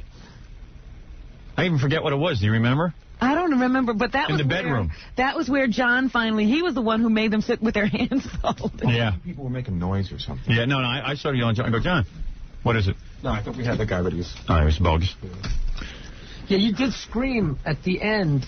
I was screaming all... No, I had no voice when I got home. Something specific. I think just because you wanted to roll. I wanted to roll tape. Oh, I know what it was. Trying to get people on the guy who owned the house was asleep, sitting there, and I wanted a shot of it from the camera, and no one... And so the camera guy ended up waking up the guy. Yeah, the cameras had to get through, so they woke up. They woke up the guy. Yeah, so it was just like I couldn't get control of any situation. I couldn't talk to anyone in charge. One of the other great... But I just don't understand how the executive producer had time to sit there with Jackie and Fred and listen to them pre-interview. Because certainly there were lots of things to do, obviously, once it got started. Well, he wants to be involved more with the show business aspect of the show. And that's why my big argument with him. Yeah. I said, listen, I want you involved with the non-glamorous portion. You're not a funny guy. You're 50 years old. Nobody 50 years old is funny. Look at Don Rickles. There was never a funnier guy than Don Rickles. Now he's an old man. You seen Don Rickles lately? There's nothing to laugh at. We had him on our show. He was sweating. He was... It was frightening. It was frightening. I mean, it's just like, and Don Rickles is a funny guy. It's just when, go to the Friars Club, and that should be called the Unfunny Comedians Club. All the old guys go there if they're not funny anymore. Right? It's true. And I mean, it's just, So I said, listen, I want you involved. You have 25 years of technical experience. I want you running the organization. I want organization. I can't get organization. Everybody wants to be a superstar. So I yell and scream. So I know I'm a drag at these things. But what am I supposed to do? All hell was breaking loose. My mom's on the phone. I can't wait. Mommy?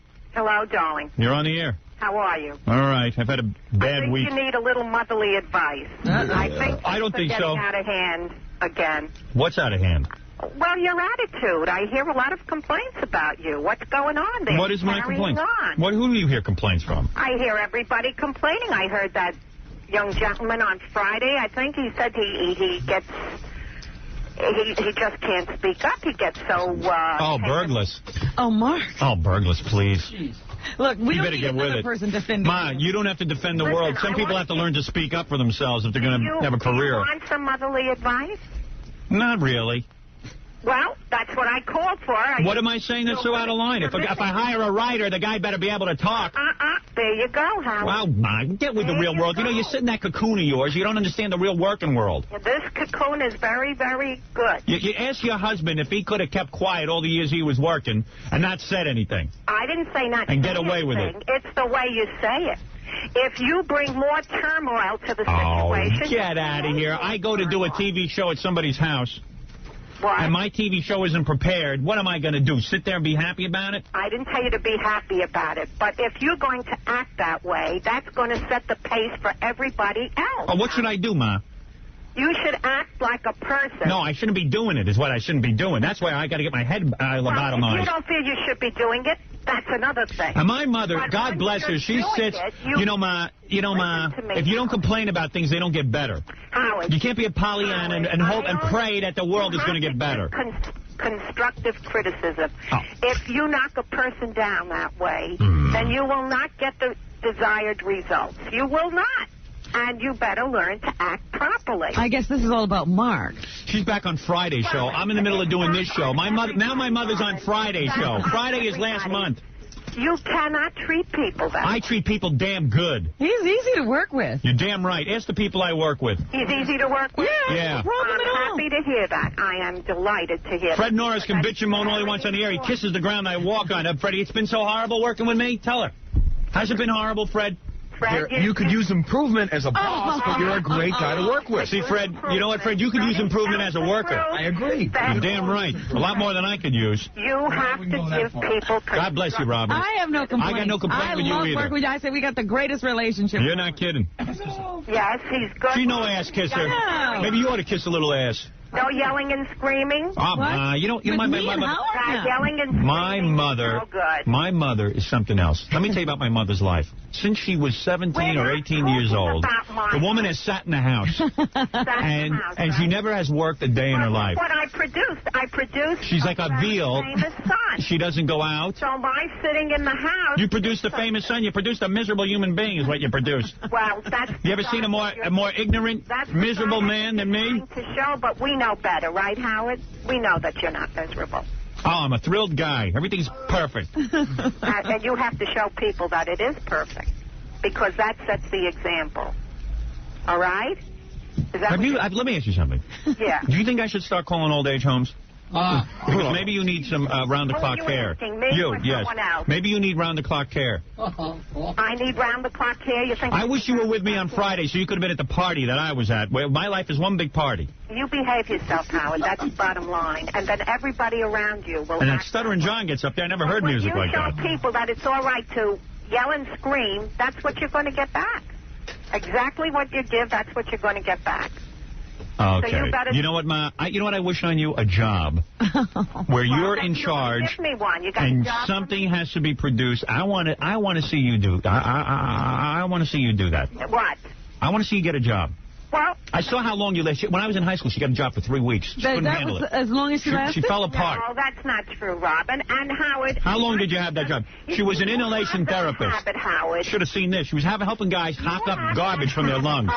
Tell Robin what your job was, Rob. What's your name, Mother? We're not talking about me. We are now talking about... Tell Robin when you went to work. What happened? What happened? She was going to fulfill herself, right? I did very well at the job. How long so did she you starts working at Mercy Hospital. I worked over a year, and I... Well, yeah. And she was an inhalation therapist. So she worked with these cancer guys, right? Yeah.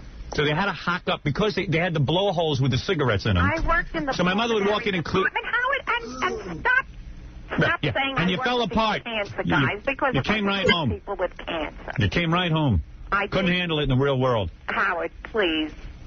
You just behave yourself, and I don't want to hear these complaints about you, because that's not necessary for you. There's no complaint. Anybody want to complain about me? Who you are. Go ahead, stand up and complain. Any one of you.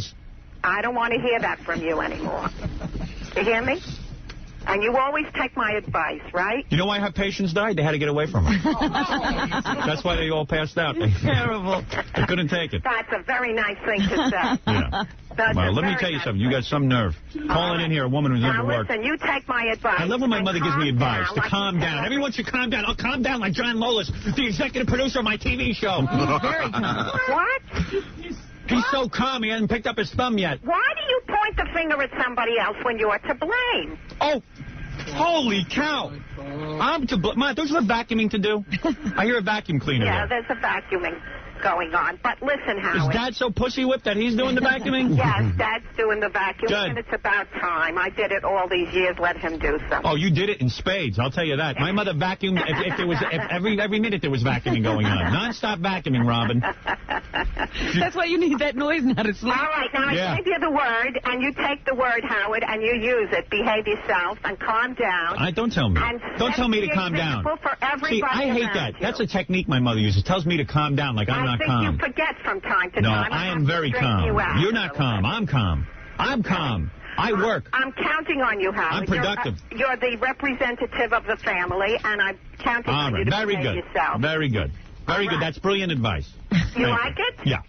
All right. Very good. boy. Very good. Have Go a back. Nice day, Go Howard. back to your cocoon. Love all of you. Bye, Robin. Bye, Mommy. I love you, Mommy. Talk to you Love soon. you like a. You have no idea how much I love you. All right. Just keep in mind what I said. Never mind how much you It love was me. great advice. It really helped me. All right. Very good. Bye-bye. Yeah. That's my nightmare, John. Your band is your nightmare. My nightmare. That's my nightmare. We'll be back right after these words.